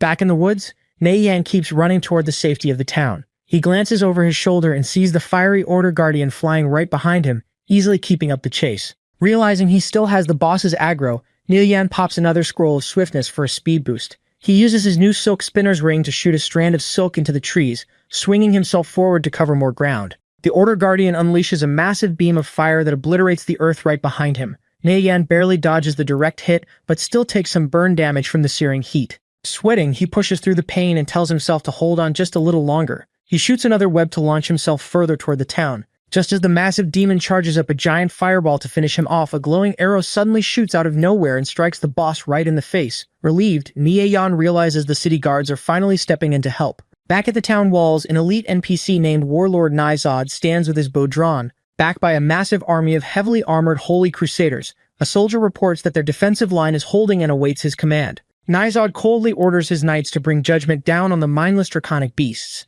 The massive Order Guardian flies right toward the town. Swinging its fiery spear, it casts blazing meteors, sending dozens of giant fireballs raining down from the sky. The system immediately triggers a level 1 town alarm for a draconic creature invasion. Players inside the town panic and run for their lives, terrified they are going to get wiped out. Just before the meteors hit the buildings, Warlord Nysod activates the town's basic protective barrier. A huge purple energy dome appears, covering the entire city. The fireballs crash into the shield and explode harmlessly, leaving the players safe inside. With the defense holding, Nysod orders his Holy Crusaders to attack. The knights draw their weapons and unleash a massive volley of glowing energy spears, shooting them straight up into the sky right at the Order Guardian. The glowing spears strike the Order Guardian mid-air. The massive blast of energy heavily damages the demon, sending it plummeting from the sky and crashing hard into the ground right outside the town's barrier. Watching from the safety of the town, a few players see the monster fall. A white-haired swordsman gets excited and tells the players around him to form a team, figuring they can easily finish off the nearly dead boss. But a priest quickly shuts the idea down. He points out that the monster is a level 100 Lord boss, meaning even with just 1% of its health left, it could still easily wipe them all out in an instant. Realizing he's right, the swordsman agrees they should just stand back and watch the NPCs finish the job, while the priest sighs that it's a real shame they won't be able to grab any of the loot. The Holy Crusaders continue their barrage, raining down more glowing blue spears that strike the Order Guardian and keep it pinned to the ground. While the swordsman and priest watch from the safety of the town, Yan decides to make his move. He grabs one of the glowing energy spears that landed nearby. Leaping down from above, he plunges the weapon straight into the heavily injured boss, shocking the two players as he swoops in to steal the final kill. But the boss isn't dead yet. A player and the blonde swordsman from earlier try to rush in to get some hits, but the Order Guardian instantly blasts them away. The swordsman gets swatted by the monster's fiery spear and is sent flying back. Seeing he didn't get any loot from the kill, Yan decides to just walk away. But a guy calls out, telling him it won't be that easy to leave. A group of armed players suddenly dashes forward and surrounds Yan. Completely unfazed, Yan looks back and asks if they really want to make him stay. Before a fight breaks out, a guy steps in front of Yan to defend him. He calls the dark-haired guy Li Ma Hangdao and claims Yan as his friend. As the rest of his team steps up to back him, the blue-haired guy warns that his Resplendent Temple Guild isn't afraid of the Dark Massacre Guild. Li Ma Hangdao just smirks at the threat, declaring that none of them are going to leave today. Watching the standoff, a blonde warrior in red armor laughs, figuring there's nothing left for him to do. The paladin standing next to him, Flying Stone, calls him boss and points right at Yan. He explains that the thief is Nirvana Flame, the exact expert who sold him the dungeon guide earlier. Intrigued, the blonde boss notes that the way Yan snatched the boss's loot proves his skills are the real deal. He steps forward and calls out to Yan, introducing his group as the Holy Roman Empire Guild. He casually invites him to join their team for a run through the Ogmut Muddy Swamp dungeon in a few days. The leaders of the other two guilds are completely shocked by the sudden invitation. Spotting Flying Stone in the group, Yan pieces together that the paladin belongs to the Holy Roman Empire. He agrees to join the dungeon run, but he lays down one strict condition. He gets the absolute first pick of any thief equipment and items he can use from the dungeon drops. The surrounding players are dumbfounded. They think the kid is completely crazy for making demands of Sleepy Fox, the guild leader, especially since Sleepy Fox is essentially giving him a perfect excuse to escape the current standoff. Even Sleepy Fox's own underling complains that Yan is being way too arrogant and pushing his luck. But Sleepy Fox just smirks. He tells his underling that anyone who dares to speak that boldly usually has the skills to back it up. Without hesitating, Sleepy Fox agrees to the terms, promising Yan first pick of the thief gear. The spectators are left in total disbelief, wondering who exactly this kid is to make a big shot like Sleepy Fox agree to such crazy demands. Realizing his guild can't possibly fight both the Resplendent Temple and the Holy Roman Empire at the same time, the dark-haired leader of the Dark Massacre Guild starts sweating. Sleepy Fox steps up and casually asks Brother Dronzer to do him a favor and let the whole thing go. Knowing he's completely outmatched, Dronzer agrees to let it slide out of respect for the guild leader and orders his men to fall back. With the enemies gone, the blue-haired guy, Radiant Star, thanks Neon. He assumes Neon used his ties with the Holy Roman Empire to save them so he could safely secure the boss's loot, but Neon bluntly tells him he's overthinking it. Sleepy Fox then asks Radiant Star if he got a good haul from the boss. Radiant Star sighs and shares the item's stats, a gold-grade stout armor of courage. Even though it's a super rare drop, it requires level 100 to equip. Since everyone is way too low level right now, it's basically useless and will just have to sit in his guild's treasury as a trophy. Flying Stone then runs up, super excited that they actually get to run a dungeon together next time. Both Sleepy Fox and Radiant Star send Neon friend requests, promising to hit him up when it's time for the run. The system confirms the ads, and Neon silently marvels at how he accidentally ended up befriending these big shots in this life. With the situation completely settled, Neon waves goodbye to the group and heads out. Walking alone through the city's streets, he's excited that he finally has time to appraise the mysterious dagger he pulled from the underwater chest earlier. Neon uses his new Transcendent Insight skill to appraise the mysterious dagger. The system reveals it as the Assassin's Precept, a gold-grade offhand weapon requiring level 5. It gives a massive 28 attack points, 16 strength, and 12 accuracy. He's hyped because finding an offhand weapon is incredibly rare. He knows that once he hits level 5 and learns the dual-wielding skill, this dagger will give his damage output a massive boost. Checking his clock, Neon realizes he still has half an hour of game time left for the day. He decides to use this chance to finish up Dr. Blevin's chain quest, and steps into the Telak town teleportation point. He teleports over to the merfolk village, only to find the entire area completely destroyed and covered in burning rubble. He notes that the victorious Return Guild moved incredibly fast to clear the place out, spotting a few solo players scavenging the ruins. He figures they probably picked up the fine silk he needs. Since he doesn't have the time to farm the mobs himself, he just walks up and buys the silk directly from them using his coins. With the item secured, Nieyan travels to Heart of the Lake Island. He finds the Honorable Doctor quietly fishing by the shore and hands over the 90 pieces of fine silk. Blevins is absolutely thrilled, declaring he finally has enough materials to return to the Hilton Stronghold tomorrow. A system notification pops up, rewarding Nieyan with 11 Hilton Stronghold reputation points. The doctor glows with a holy light, blessing the young adventurer and praying for the darkness to finally be eradicated. The doctor thanks him and hands over his rewards. Nieyan gets over 16,000 experience points and a new pair of gold-grade Swift Evasion boots. Checking the stats, he sees they require level 5 and give a solid boost to his defense and movement speed. He is pretty hyped to score another piece of gold-grade equipment. Right then, a system message pops up warning that the server is shutting down in 1 minute. Nieyan checks his status and sees his level 4 experience bar is already at 98%. Since he doesn't have enough time left to hit level 5 today, he figures he'll just have to do it tomorrow. He logs out, and his avatar turns into blue pixels. Back in his apartment, he takes off his VR helmet. Knowing he needs to improve his physical body just as much as his in-game character, he immediately starts a heavy workout. He pushes himself through sit-ups, push-ups, and lifts weights, promising himself he won't slack off in this second life. Sweating from the intense training, he decides he should find a local martial arts dojo soon to properly test out his real-world strength. Later, Nieyan heads to the Lin family martial arts dojo to test his real-world limits. At the front desk, he asks for a 2-hour pass. The receptionist turns out to be his former classmate, Lin Jia. She immediately catches an attitude, assuming he came specifically looking for her just because he wrote her a love letter once in the past. She tells him to stop pestering her, but Nieyan completely ignores her and just walks right past without saying a word. Annoyed, she mutters to herself about how his family is drowning in debt and calls him a poor loser who shouldn't even have the free time to work out. A buff guy walks up and asks who he is, and Lin Jia just dismisses Nieyan as complete trash whose only decent trait is his grades.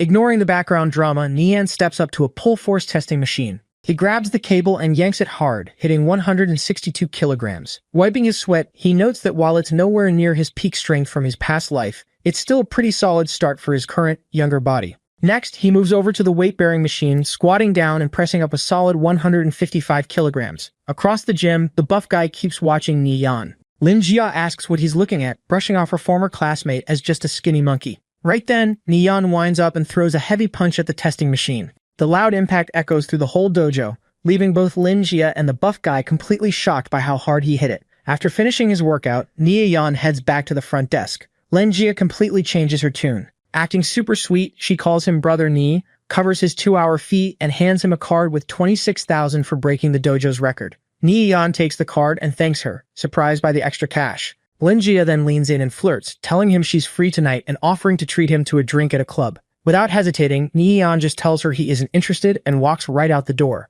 leaving her standing there rejected. Lin Jia is furious about the rejection, cursing him for being an arrogant poor kid. Meanwhile, Nieyan heads to the mall and uses his bonus cash to stock up on a month's supply of nutrient solutions. With his food sorted, he heads home, puts on his helmet, and logs back into Conviction. Spawning back in the game, he goes over his plan. Now that he has the Featherfall Jewel, he just needs to hit level 4 so he can go solo to the elite boss, Lion King Kato. He jumps straight into grinding, slicing through a bunch of water spiders until a golden light surrounds him, and the system announces he has reached level 4. He knows he only needs one more level to equip his new gold-grade dagger. He figures that killing a boss above his current level will give him the exact experience boost he needs to reach level 5. But before he can take on the Lion King, he needs to make a few preparations. He pulls out a return scroll and teleports back to Kalor City, making his way straight to the auction house. Inside the shop, Neon remembers that the SOS Valley dungeon will be opening soon. Large guilds will be rushing to clear it, but the werewolves inside inflict a nasty poison. This means the price of black phenol potions, the only cure, is going to skyrocket overnight. He asks the vendor for 9 quivers of poison arrows and then drops a bomb. He wants to buy every single black phenol potion and recipe the shop has in stock. The vendor is stunned but makes the sale. Walking out, Neon smirks, knowing he just completely cornered the market. Ready for his hunt, he takes the teleportation pad to Moto Town and heads straight out to the Crimson Dream Hills.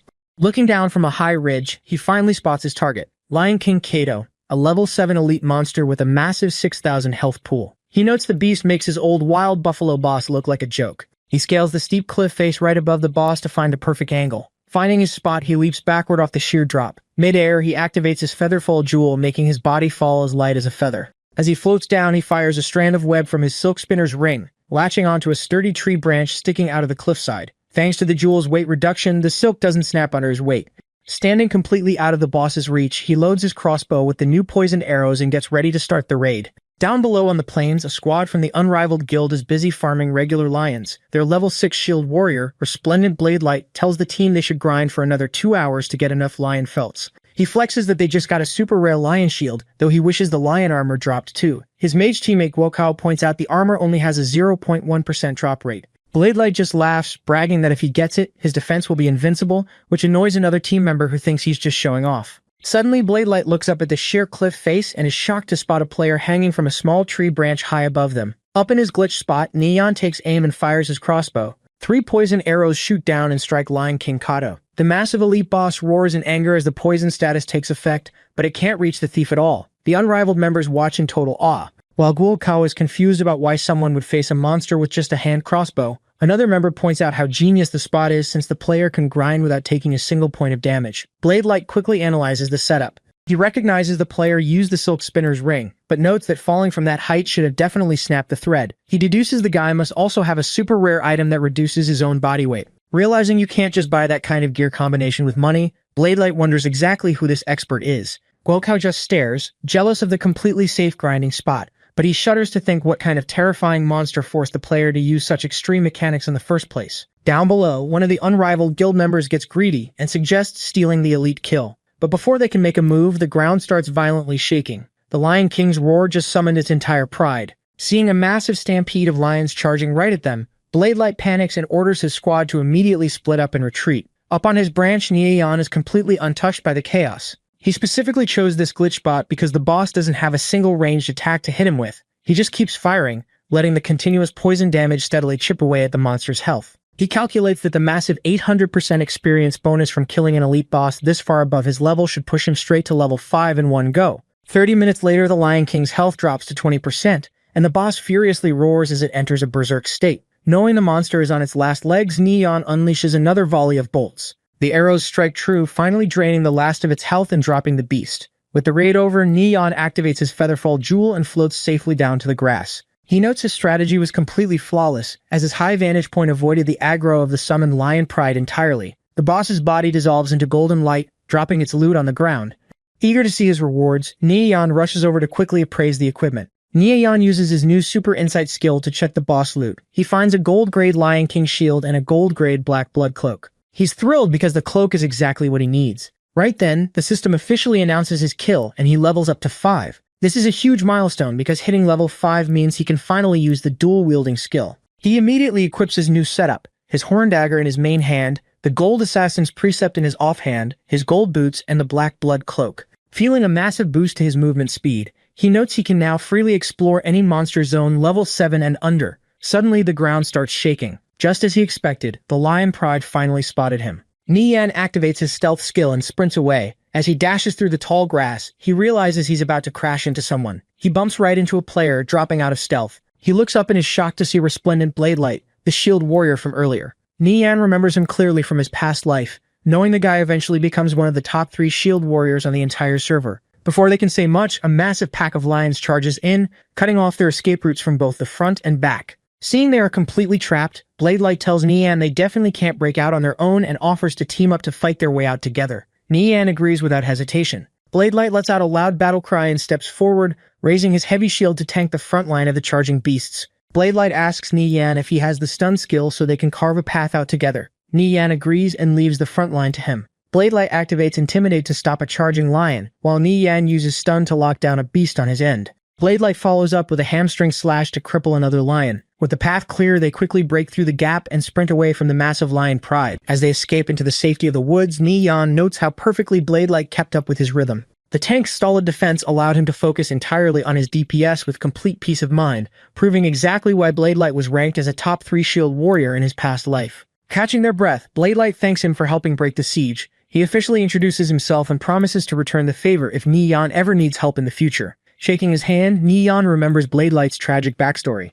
In his past life, Blade Light and his best friend, a mage named Hazewar, founded the Unrivaled Guild together. Since Blade Light didn't care about managing the guild, supreme power eventually fell into Hazewar's hands. Later on, Blade Light discovered his girlfriend was actually having an affair with Hazewar. Betrayed by his brother and his woman, he left the guild, causing Unrivaled to slowly degenerate into a second-rate group. Introducing himself as the thief Nirvana Flame, Nian looks at the shield warrior. He quietly decides that in this life, he might just be able to save Blade Light from that tragedy. Nian stops and offers to sell the gold-gray Lion King shield to Blade Light. Blade Light is amazed, noting the shield is worth at least 25 silver coins and is way better than the gear he just farmed. Since he doesn't have the cash on hand, he offers to trade thief items from his storage or gather the money later. Nian agrees to the deal. Changing the subject, Nian casually asks if Blade Light knows a player named Hazewol from the Unhindered Guild. When Blade Light confirms, Nian mentions that a buddy of his recently got into a conflict with Hazewol and a woman named Jiyan at a bar in Kalor City. Blade Light instantly gets defensive. He states Jiyan is his girlfriend and Hazewol is his brother, refusing to believe the 2 people he trusts most would sneak around behind his back. Blade Light accuses Nian of making up stories just to poach him. Nian doesn't argue. He just tells the tank that if he ever decides to leave his guild, he can come find him. Leaving Blade Light to his thoughts, Nian walks away. He knows he couldn't convince him right away, but the seed of doubt is successfully planted. Left alone, Blade Light tries to dismiss the story, but he realizes that if his best friend and girlfriend were actually doing something behind his back in the game, it would be very hard for him to find out. Meanwhile, Nian continues his solo grind. He sprints across the Crimson Dream Plains looking for his next target, a level 8 sub-elite monster called the Ogre Devourer. Perched up in a tree, he spots the giant green monster wandering below, noting it yields the most experience he can hunt right now aside from the Lion King. Nian checks the boss's stats, noting the level 8 Ogre Devourer has exactly 6,000 health. He considers himself lucky that it spawned completely alone, meaning no regular mobs will interfere with his hunt. He knows that despite its clumsy look, the monster covers a lot of ground with its massive strides, so he has to maintain a safe distance. He also remembers the most terrifying part of this fight from his past life's guides, the ogre's petrifying gaze. If he gets hit by it, he'll be completely paralyzed for 6 whole seconds, giving the monster plenty of time to smash him to death with a single club strike. He initiates the fight, firing a volley of poison bolts to start whittling down its health. Taking damage, the Ogre Devourer spots him and lets out a furious roar as it charges. It swings its giant wooden club down hard, but Nian easily jumps back, dodging the heavy smash. Knowing the boss's attack pattern perfectly, Nian expects its next move, fully aware that within 3 seconds of its first attack, it will trigger its stun. The ogre roars again as its eyes flash green, casting petrifying gaze. With perfect timing, Nian activates his Silk Spinner's ring, shooting a web into the trees and swinging himself high into the air. Completely dodging the paralyzing attack, he takes aim while midair and fires another barrage of arrows down at the frustrated boss. The Ogre Devourer fires its green petrifying gaze, but Nian uses his Silk Spinner's ring to swing through the branches and completely dodge the attack. Glad he has the ring to easily kite the boss, he keeps up his hit-and-run tactics. He fires his poisoned arrows while midair, slowly chipping the monster's health down to 31%. He figures he just needs a few more minutes of kiting to win this battle of attrition. However, as he lands on the ground, he spots 3 normal ogres blocking his path ahead. He knows that if he gets surrounded by them, he won't be able to escape the boss's next stun attack. Left with no other choice and knowing the boss only has a sliver of health left, Nian activates Spelth and dashes straight at the Ogre Devourer to force a direct kill. The boss spots him, roaring as it swings its heavy club down to smash him. Right before the weapon hits, Ni Yan shoots a web with his ring and smoothly swings himself right behind the monster as the club shatters the ground. Mid-air and perfectly positioned behind the boss, Ni Yan goes in for the kill. He activates Vital Strike and slashes the Ogre Devourer across the back for 50 damage. The massive elite boss roars in pain before completely collapsing to the ground. Just as Ni Yan lands and notes a success, he gets caught off guard. One of the 3 normal ogres from earlier suddenly rushes in with a sneak attack, slamming its heavy wooden club right into Ni Yan for a massive 60 damage critical hit. The ogre roars in triumph, thinking it just flattened the thief. However, the monster quickly gets confused. Instead of being crushed into the dirt, Ni Yan is standing perfectly still right next to the massive club. Covered in a dark, menacing aura with his eyes glowing red, he slowly turns his head and coldly asks the ogre if it was the one who just hit him.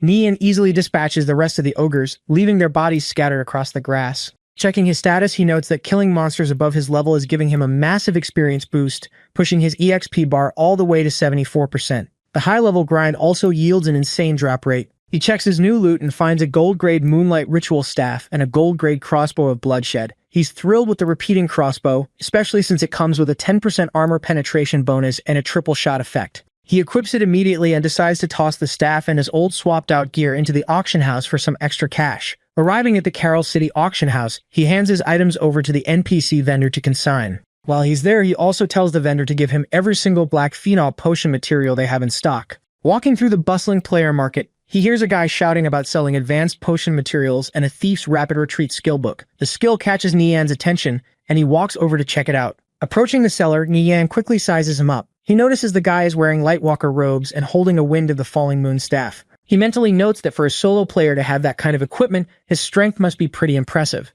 Ni Yan tells the seller he has great luck getting a rapid retreat drop, pointing out it's an incredibly strong disengage skill for thieves to escape combat in the wild. The guy happily agrees, bragging that his friends grinded Radiant Canyon for days without seeing anything good, but he got the book in just 3 hours. He boasts that it sells for even more than a piece of silver gray gear. Hearing the location of Radiant Canyon, Ni Yan immediately connects the dots. He asks the guy if he entered the Radiant Monastery dungeon, pointing out that if they cleared it, there should be way more loot than just a rapid retreat book. He cuts right to the chase and asks if a Fatal Strike skill book dropped too. The seller admits they are still far from defeating the monsters inside the Radiant Monastery. Ni Yan checks the guy's name, Divine Retribution of the Past, and immediately recognizes him. In his past life, this guy got into a massive conflict with the Radiant Sacred Flame Guild, killing hundreds of their members alongside his friends. But since he was just a solo player without a guild to back him up, he eventually faded into obscurity. Ni Yan is surprised to run into him like this. Introducing himself as Nirvana Flame, Ni Yan offers 1 silver and 50 copper coins for the Rapid Retreat skill book.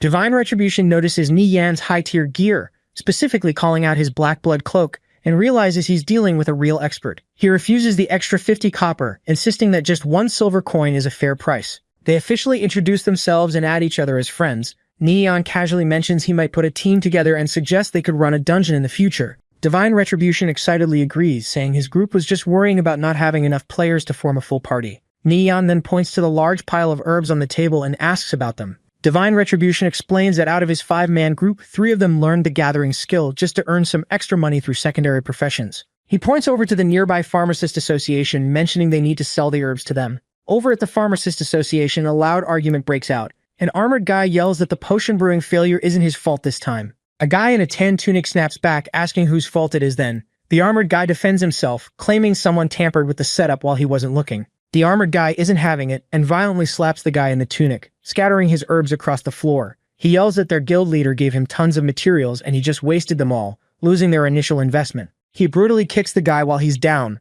mocking him for thinking he had some special hidden skill. He then makes fun of his ridiculous username, Bird with no eggs left, and officially kicks him out of the Dark Ranger Guild before walking away. Divine Retribution tells Ni Yan it's just a private guild drama and suggests they shouldn't get involved. But Ni Yan's eyes narrow as he recognizes the guy on the floor. He notes that enemies really do cross paths on a narrow road. He remembers that in his past life, this guy with the dumb username eventually earned the title King of Potions. After getting kicked out today, he ended up joining Ni Yan's enemies, the Victorious Return Guild. The exclusive, tricky potions he created for them caused Ni Yan a massive amount of suffering back then. Knowing exactly who he's looking at, Ni Yan slowly approaches the fallen alchemist. Ni Yan considers that even though they were enemies in his past life, the guy wasn't actually a bad person. He only worked so hard for the Victorious Return Guild because they were the ones who finally recognized his talent. Right now, he's just a lowly apprentice with no value to anyone else, making it the perfect opportunity to recruit him. With his current funds, Ni Yan knows funding a future King of Potions will be easy. Realizing he needs to slowly build his own faction with potion shops and auction houses, he notes that recruiting top talent is the most crucial step. He walks right up to the fallen alchemist and asks for the name of the mage who just beat him up. The guy looks up and tells him the mage's name is Razor, but defensively asks what it has to do with him. Neon asks if he feels humiliated, offering him a simple deal. Come with him, and he'll make his old guild regret their actions today. Skeptical, the alchemist asks why he should believe a total stranger. Neon casually replies that it's because he doesn't think he's a useless piece of trash. Besides, since the guy has absolutely nothing left to his name, there's zero reason for Neon to try and scam him anyway. Neon tells him it all depends on whether he has the courage to change, then turns and walks right out the door. Left alone on the floor, the alchemist replays Neon's words in his head. Clenching his teeth, he cries out that he isn't a piece of trash and refuses to just accept this outcome. Walking outside through the city streets, Neon confidently notes that the kid will definitely follow him. He relates to the alchemist, remembering how his own past life was exactly like that, bullied and totally powerless to do anything about it. But this time around, he finally has the power to change things and personally rewrite his destiny. Right on cue, the alchemist runs out of the building and calls for him to wait. He catches up to Nie Yan and asks what he wants him to do. He openly admits that, aside from brewing potions, he doesn't know how to do anything else. He even confesses that he still messes up the simplest recipes and has already wasted countless materials. Nie Yan tells him he just wants him to keep brewing potions. He then asks the guy about his hidden skill. The alchemist explains that after successfully brewing a bottle, he has a 2% chance to enhance the effect of that specific type of potion. Nie Yan notes that it's actually a pretty good hidden skill. However, the alchemist sighs and points out that his base brewing success rate is 70% lower than everyone else's. Because of this massive drop, hiring him to brew anything is basically a guaranteed financial loss. Hearing this, Neon simply pats him on the shoulder and promises to completely cover all his potion brewing expenses. Stunned, the guy asks if he is serious, and Neon confidently assures him he is. Reflecting on the encounter, the alchemist notes how strange it is for this player to willingly lose money just to supply him with herbs. Still, he feels a strong premonition that from the moment he decided to follow this stranger, his destiny began quietly changing. Even though he doesn't know what the future holds, he resolves to just keep walking forward. Neon drafts up a contract and hands it over. Reading through it, the alchemist is completely shocked. Not only does he get all his herbs supplied for free, but he also gets a massive 30% cut of the profits once the potions are sold. He points out that this percentage is way too high, noting that even top-tier alchemists in good guilds only get a 20% cut. Neon just brushes it off, telling him it's already decided and that he is well worth the price. Fired up by the trust, the alchemist confidently promises not to let him take a loss on this investment. Next, Neon takes him to the general store, explaining that a real alchemist needs a large capacity bag and high-quality equipment. A moment later, the kid is standing outside, completely overwhelmed as he holds a brand new, massive backpack stuffed to the brim with herbs. He sincerely thanks Nirvana Flame, admitting he doesn't even know how to repay such a huge favor.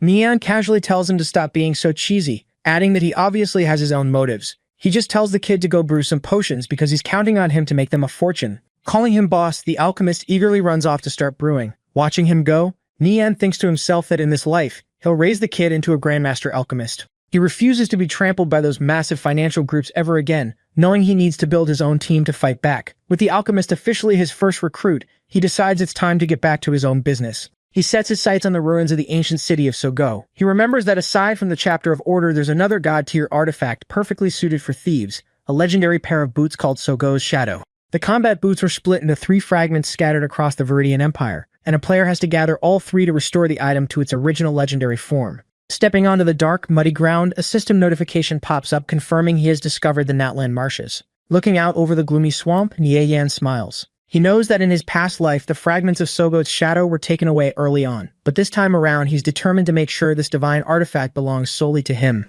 Without wasting any time, he dashes forward into the swamp to begin his search. Suddenly, a level 6 swamp giant lizard bursts out of the muddy water and lunges right at him. Neon easily dodges the attack and readies his dual daggers. Activating Vital Strike, he slices the monster with both blades, dealing massive hits of 83 and 97 damage. As the lizard crashes back into the mud, Neon follows right up, plunging both daggers down into the beast for another 179 damage. The quick combo instantly drains the rest of its 360 health, killing it on the spot. Standing over the dead monster, Neon notes that even though the muddy swamp environment limits his movements a bit, his new level and upgraded gear make killing higher-level mobs completely effortless. As Neon ventures deeper into the swamp, the fog grows thicker. He reminds himself to stay alert for hidden monsters and other players. He knows the Natlan Marshes are a forbidden zone for low-level players but a goldmine for experts, mainly because it drops good gear in the rare Priest Resurrection skill book. Suddenly, his head spins and he starts taking continuous tick damage. He realizes he's poisoned just as a giant spike tail sweeps through the fog right at him. Reacting instantly, he activates his newly bought Swift Retreat skill, launching himself backward to safely dodge the heavy attack. He looks up and spots a massive green snake. The system tags it as a level 7 elite monster, the Horned Basilisk, with exactly 1,200 health. Landing perfectly on his feet, Nian is glad he picked up that escape skill when he did. He quickly assesses the situation, noting that while the boss's stats aren't insanely high, fighting a giant snake in this muddy swamp terrain means he is absolutely no match for it. The Horned Basilisk lets out a terrifying roar and lunges straight for him. Knowing he can't win this fight, Nian immediately turns and makes a mad dash through the swamp to escape the massive snake. Meanwhile, in another part of the marshes, a team of players is waiting around. A level 6 berserker wonders out loud why their teammate, Candy, hasn't come back yet. His teammate, a level 6 holy mage named Suoli, figures that he must have pulled every single monster in the nearby area. The berserker agrees, noting that the place is completely cleared out, and if they don't move further in soon they won't have anything left to fight. Just then, the scene cuts to Candy,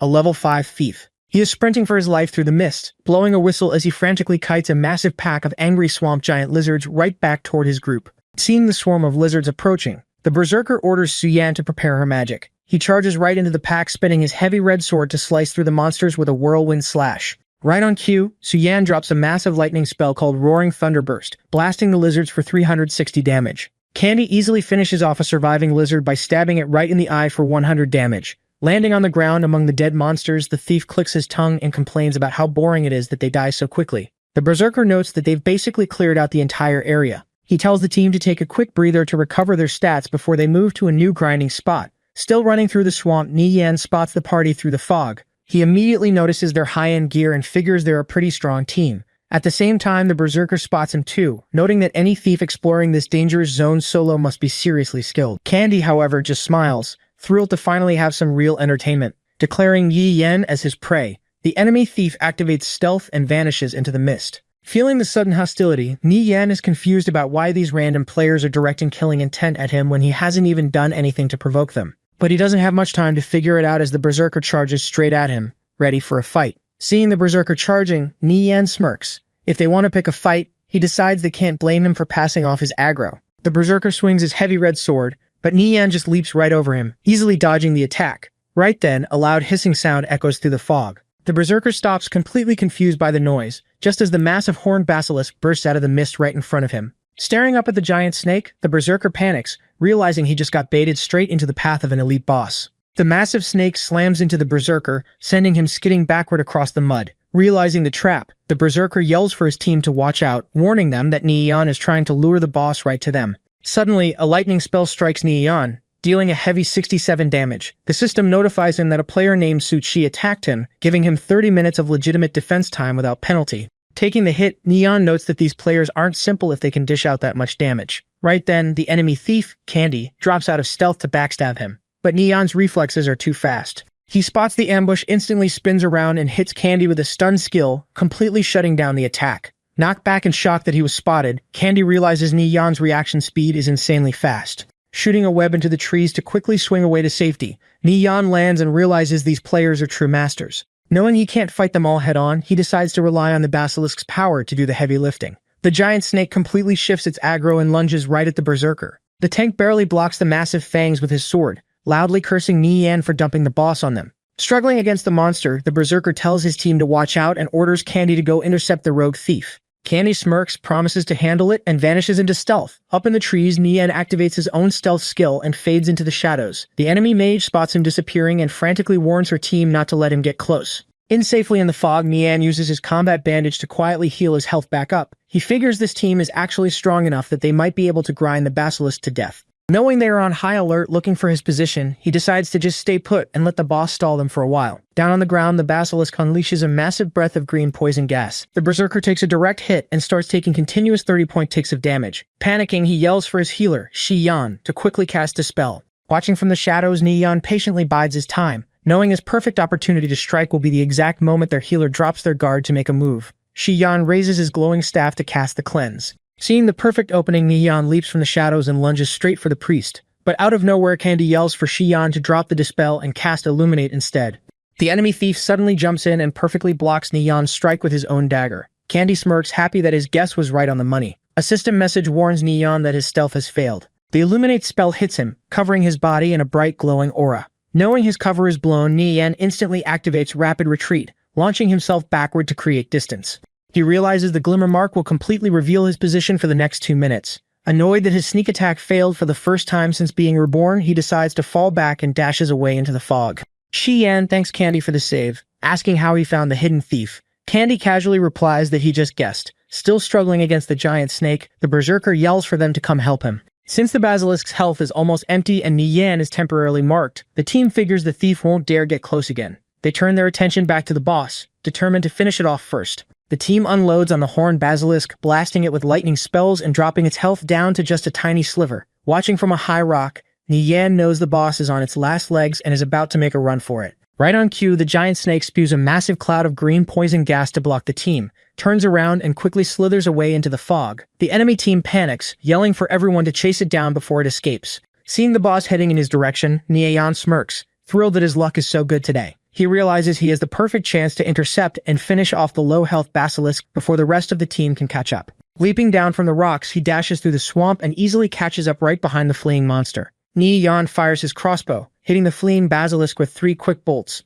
Without losing any momentum, he dashes right up to the giant snake and plunges his dagger into it with a vital strike. The hit deals 51 damage, completely emptying the boss's remaining health and sending it crashing dead into the mud.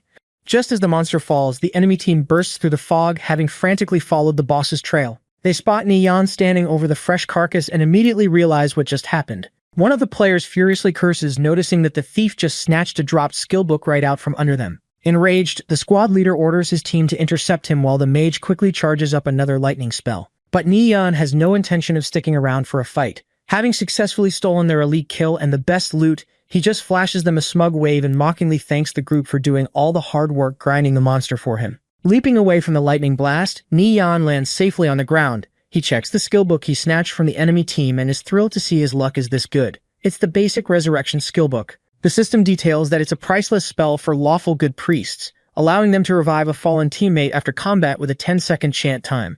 Not wanting to deal with the angry players behind him, he pops a speed scroll and sprints away through the swamp. He knows that with his massive speed boost, there's absolutely no way they can catch him. After running for a while, he finally comes to a stop as a system notification tells him he discovered Sogat Ancient City. He looks up at a massive, dark Gothic fortress surrounded by fog and walks inside. The system confirms he entered Sogat's fortress. Walking past piles of bones scattered across the floor, he notes that he didn't expect to stumble into this place by accident. He remembers that the monsters here give generous experience despite having weak stats, making it a perfect spot to level up. Right then, one of the skeletons on the ground suddenly pieces itself together. Its eyes glow red as it grabs an axe and lunges at him. The system tags it as a level 10 skeleton pilgrim, specifically noting that it only has 120 health and is extremely fragile. Nian swings his dagger and slices the skeleton right in half with a single hit. The system rewards him with 230 experience thanks to a massive 200% level gap bonus, confirming his thought that he can easily one-shot these mobs. However, the commotion awakens all the other skeletons in the fortress. Extremely fragile level 10 mages and level 8 tierers start standing up, surrounding him from every direction. As one of the skeletons swings its heavy axe, Nian quickly dodges and fires a web from his silk weaver's ring. He latches onto a high stone archway and swings himself up to a platform, completely escaping the massive mob gathering below. Landing safely on the high ledge, he spots a couple of scrolls resting on the stone floor. He picks one up and checks the system prompt. It's a one-time use special item called the Scroll of Summoned Spirit. The description explains that it summons an ancient soul with a chance to control it, but warns that failing to control the spirit will cause a severe backlash. Nian figures that even if the summoned soul is weak and basically just a meat shield, it'll still be pretty useful in this ancient city. He slices his finger with his dagger and drops some blood right onto the scroll to activate it. A glowing blue magic circle flares up, and a ghostly figure materializes from the light. The system identifies the summon as a level 10 Wraith Assassin with 230 health. It comes equipped with concealment, stun, and a self-destruct skill, and has a 30-minute time limit. Thinking the summon was a success, Nian points and orders the Wraith to go help him clear out the skeletons. But instead of obeying, the ghost's eyes suddenly flash purple. It draws its sword and lunges straight at Nian. He quickly jumps back to dodge the heavy slash, instantly realizing that the control failed and he is now suffering the scroll's dangerous backlash. Nian quickly activates Rapid Retreat to dodge the ghost's attack. He knows the level gap between them is huge, so if he lets the Wraith enter its stealth state, he won't be able to see it at all. Suddenly, the monster appears right beside him. Moving at insane speed, it slashes Nian 3 times, dealing over 50 damage per hit. He realizes his stats are heavily suppressed because of the massive level difference. Pushed to the limit, Nian counterattacks with his stun skill, landing a critical hit for 76 damage. The Wraith gets dazed, giving Neon a brief window. He quickly backs off and uses his combat bandage skill to heal himself back up. He notes that since he is technically still the monster's master, he gets a damage bonus against it, otherwise winning this fight would be completely impossible. Taking full advantage of the stun, he dashes right back in and slices the Wraith twice for over 40 damage each. As he keeps attacking, the Wraith assassin's health drops near 30%. The monster's body starts glowing purple and swelling up. Neon knows that when its health gets this low, it automatically triggers its self-destruct skill. Realizing the explosion will instantly kill him, he decides he has to finish it off right now. He dashes forward, leaps into the air, and brings both daggers down with a vital strike. The double hit deals just enough damage to completely empty the Wraith's health bar, killing the monster right before it can explode. As the ghost dissipates into the air, Neon breathes a sigh of relief, noting that the summon was way too tough to deal with. He then notices a glowing item left behind on the floor. He picks up a silver skull with green jeweled eyes. The system identifies it as a cursed skull, an item of destiny. The description explains that crushing it gives 3 dice of destiny. Rolling greater than a 3 grants a potion reward, while rolling 3 or less inflicts a curse. The higher the number, the better the reward, but the lower the number, the more severe the punishment. It also warns that the skull will disappear in 3 minutes if it isn't used. Looking at the item, Neon wonders if this is something that belongs to the Dark Faction. Neon recalls the lore of the Dark Underground, a diseased place filled with ancient tombs and evil necromancers. Staring at the skull, he realizes this gamble relies entirely on pure luck, meaning his memories from his past life won't give him any advantage here. He hesitates, wondering if he should really use it, but he quickly grits his teeth, deciding that destiny is meant to be challenged. Refusing to cower and hold back in this new life, he crushes the skull in his hand. A bright blue light bursts out, and a massive stone die drops onto the ground in front of him. Looking at the dice of destiny, Neon points his hand forward and commands it to start. The giant die floats up into the air and begins spinning rapidly inside a glowing aura. After letting it roll for a moment, he yells out for it to stop. The giant die lands on a red 3. Instantly, a system notification pops up warning him that he has received the permanent plague weakness curse, which drops his strength by 10 points. Neon takes a hit of dark purple energy, cursing his bad luck. But he quickly consoles himself, noting that at least it wasn't a 1 or a 2, and his new chapter of courage can slowly make up for those lost 10 strength points over time. Getting ready for the second roll, the die begins to spin rapidly in the air again. Hoping he doesn't get hit by an even worse curse, Neon calls out for it to stop. The die lands on a red 5. A system window flashes, announcing that he has obtained the Undead Rite skill. Glowing with purple magic, Neon reads the skill details. Undead Rite lets him sacrifice 30% of his health for a 20% chance to command an undead creature for up to 3 hours. It's an undead temple skill, which is advanced magic on the same tier as elemental temple skills. Neon is thrilled, realizing that with this skill he can go completely crazy grinding levels in the high-expect undead territories. He reflects on how these items of destiny can either launch a player straight to the heavens in a single step or damn them completely. The die begins to spin for the third and final time. Watching it whirl, Neon wonders if his last roll will bring him a massive surprise or endless regret. Neon calls out for the die to stop. It spins and lands on a 5 once again. He is surprised to get another 5, wondering what his reward will be this time. A highly detailed carved box appears in his hand. The system identifies it as a Pandora's box, which is also a destiny item. Neon is stunned to actually hold it, remembering only hearing rumors about this legendary item in his past life. He checks the description. Placing 3 items of the same tier into the box gives a 10% chance to upgrade them to a higher tier, like turning 3 pieces of gold-grade gear into a dark gold item. However, if it fails, all the items disappear. It also features a spinner mechanic where stopping the pointer in the luck area grants +5 luck, but missing it gives +5 bad luck. Neon is thrilled, knowing that 5 points of luck is an insane stat that can boost his drop rates by 200% and his synthesis success rate by 20%. Even better, with his precise thief reflexes, he'll be able to easily control the pointer to stop on the luck area every time. He concludes that trading 10 points of strength for both the Undead Rite and this Pandora's box was definitely a massive win. Storing the box away for later, he decides it's time to deal with his current situation. He dashes forward, shoots a web from his Silkweaver's ring to swing past the obstacles, and lands on a new platform. The system notifies him that he has discovered the Sogot Arena, and he looks out over a massive ruined Colosseum. Standing in the ruined arena, Neon watches as the piles of bones on the ground start piecing themselves together. A massive, heavily armored monster rises up, and the system tags it as a level 10 skeleton fighter, a leader-grade boss with 600 HP. Neon knows that with their massive level gap, this giant can easily crush him to death. Realizing his only option is to try and tame it, Neon activates his newly acquired Undead Rite skill. He unleashes a blast of dark purple energy at the giant monster. The system confirms he cast the skill on the skeleton gladiator, immediately sacrificing 30% of his own health to make the attempt. Unfortunately, the taming fails. The giant skeleton lets out a massive roar, completely unaffected, and lunges right at him. Just as its heavy fist is about to crush him, Nieyan instantly uses rapid retreat, launching himself backward to safely dodge the attack. As the skeleton monster charges at him again, Nieyan takes a risk and casts Undead Right a second time. The system confirms he used the skill, sacrificing another 30% of his health to make the attempt. Fortunately, his luck pulls through, and a notification announces the skill was successfully cast. The system asks him to name the undead under his command, and he decides to call it Dark Gladiator. The system registers the name, letting him know the summon will automatically be destroyed in 3 hours. Before Nieyan can celebrate his new tank, another monster, a beastly skeleton with glowing red eyes, suddenly leaps from the shadows to ambush him. But before the beast can even get close, the newly tamed Dark Gladiator leaps into action. With its eyes glowing a loyal purple, the giant skeleton grabs the attacking beast right by the jaws, slamming it to the ground and showing off its massive strength. The newly named Dark Gladiator displays its overwhelming power, slamming the beastly skeleton hard into the ground. Although the beastly skeleton struggles to push itself back up, the giant gladiator unleashes a heavy dark energy slash, completely crushing the monster into pieces. At the same time, the system awards Nieyan the full experience for taming the level 10 leader-grade skeleton gladiator, treating the successful capture as a kill. Thanks to a massive 1,700% bonus for the immense level gap, he receives 1,700 experience points.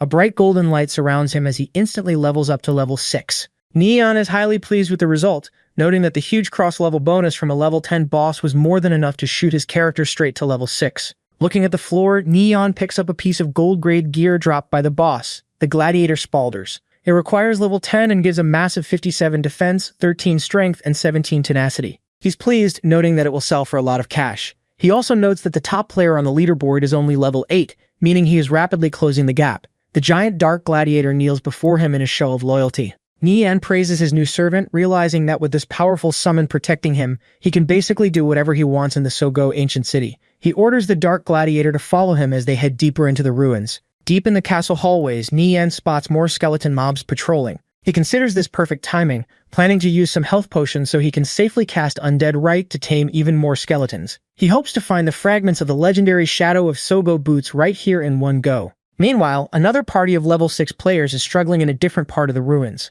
Their shield warrior Yi-Yan complains that there are way too many skeletons and he almost died, noting that grinding here without a summoner or a holy mage is a massive disadvantage. His teammate, a shadow dancer thief named Forgotten, agrees, saying that even though the experience is great, you can't survive without 3 or 4 priests, making a solo run of this place completely impossible. The holy priest Chizai takes a breath and suggests they shouldn't rush, advising his team to just push forward slowly. But as they walk, everyone else falls dead silent. Confused, Chizai asks why they've suddenly stopped talking, only for the masked thief, Forgotten, to point into the darkness and tell him to look. Walking out of the shadows is Nieyan, completely surrounded by a squad of controlled skeleton summons wrapped in dark purple mist. The group is completely stunned. They frantically whisper among themselves, wondering if he's a high-level NPC or a player. Some ask if he's a necromancer, but others point out that he clearly looks like a thief. Nieyan spots them too, surprised to find a player party out here. Looking at their usernames, he instantly recognizes Chizai and Forgotten. He remembers that in his past life, these guys eventually became extremely famous, top-tier experts,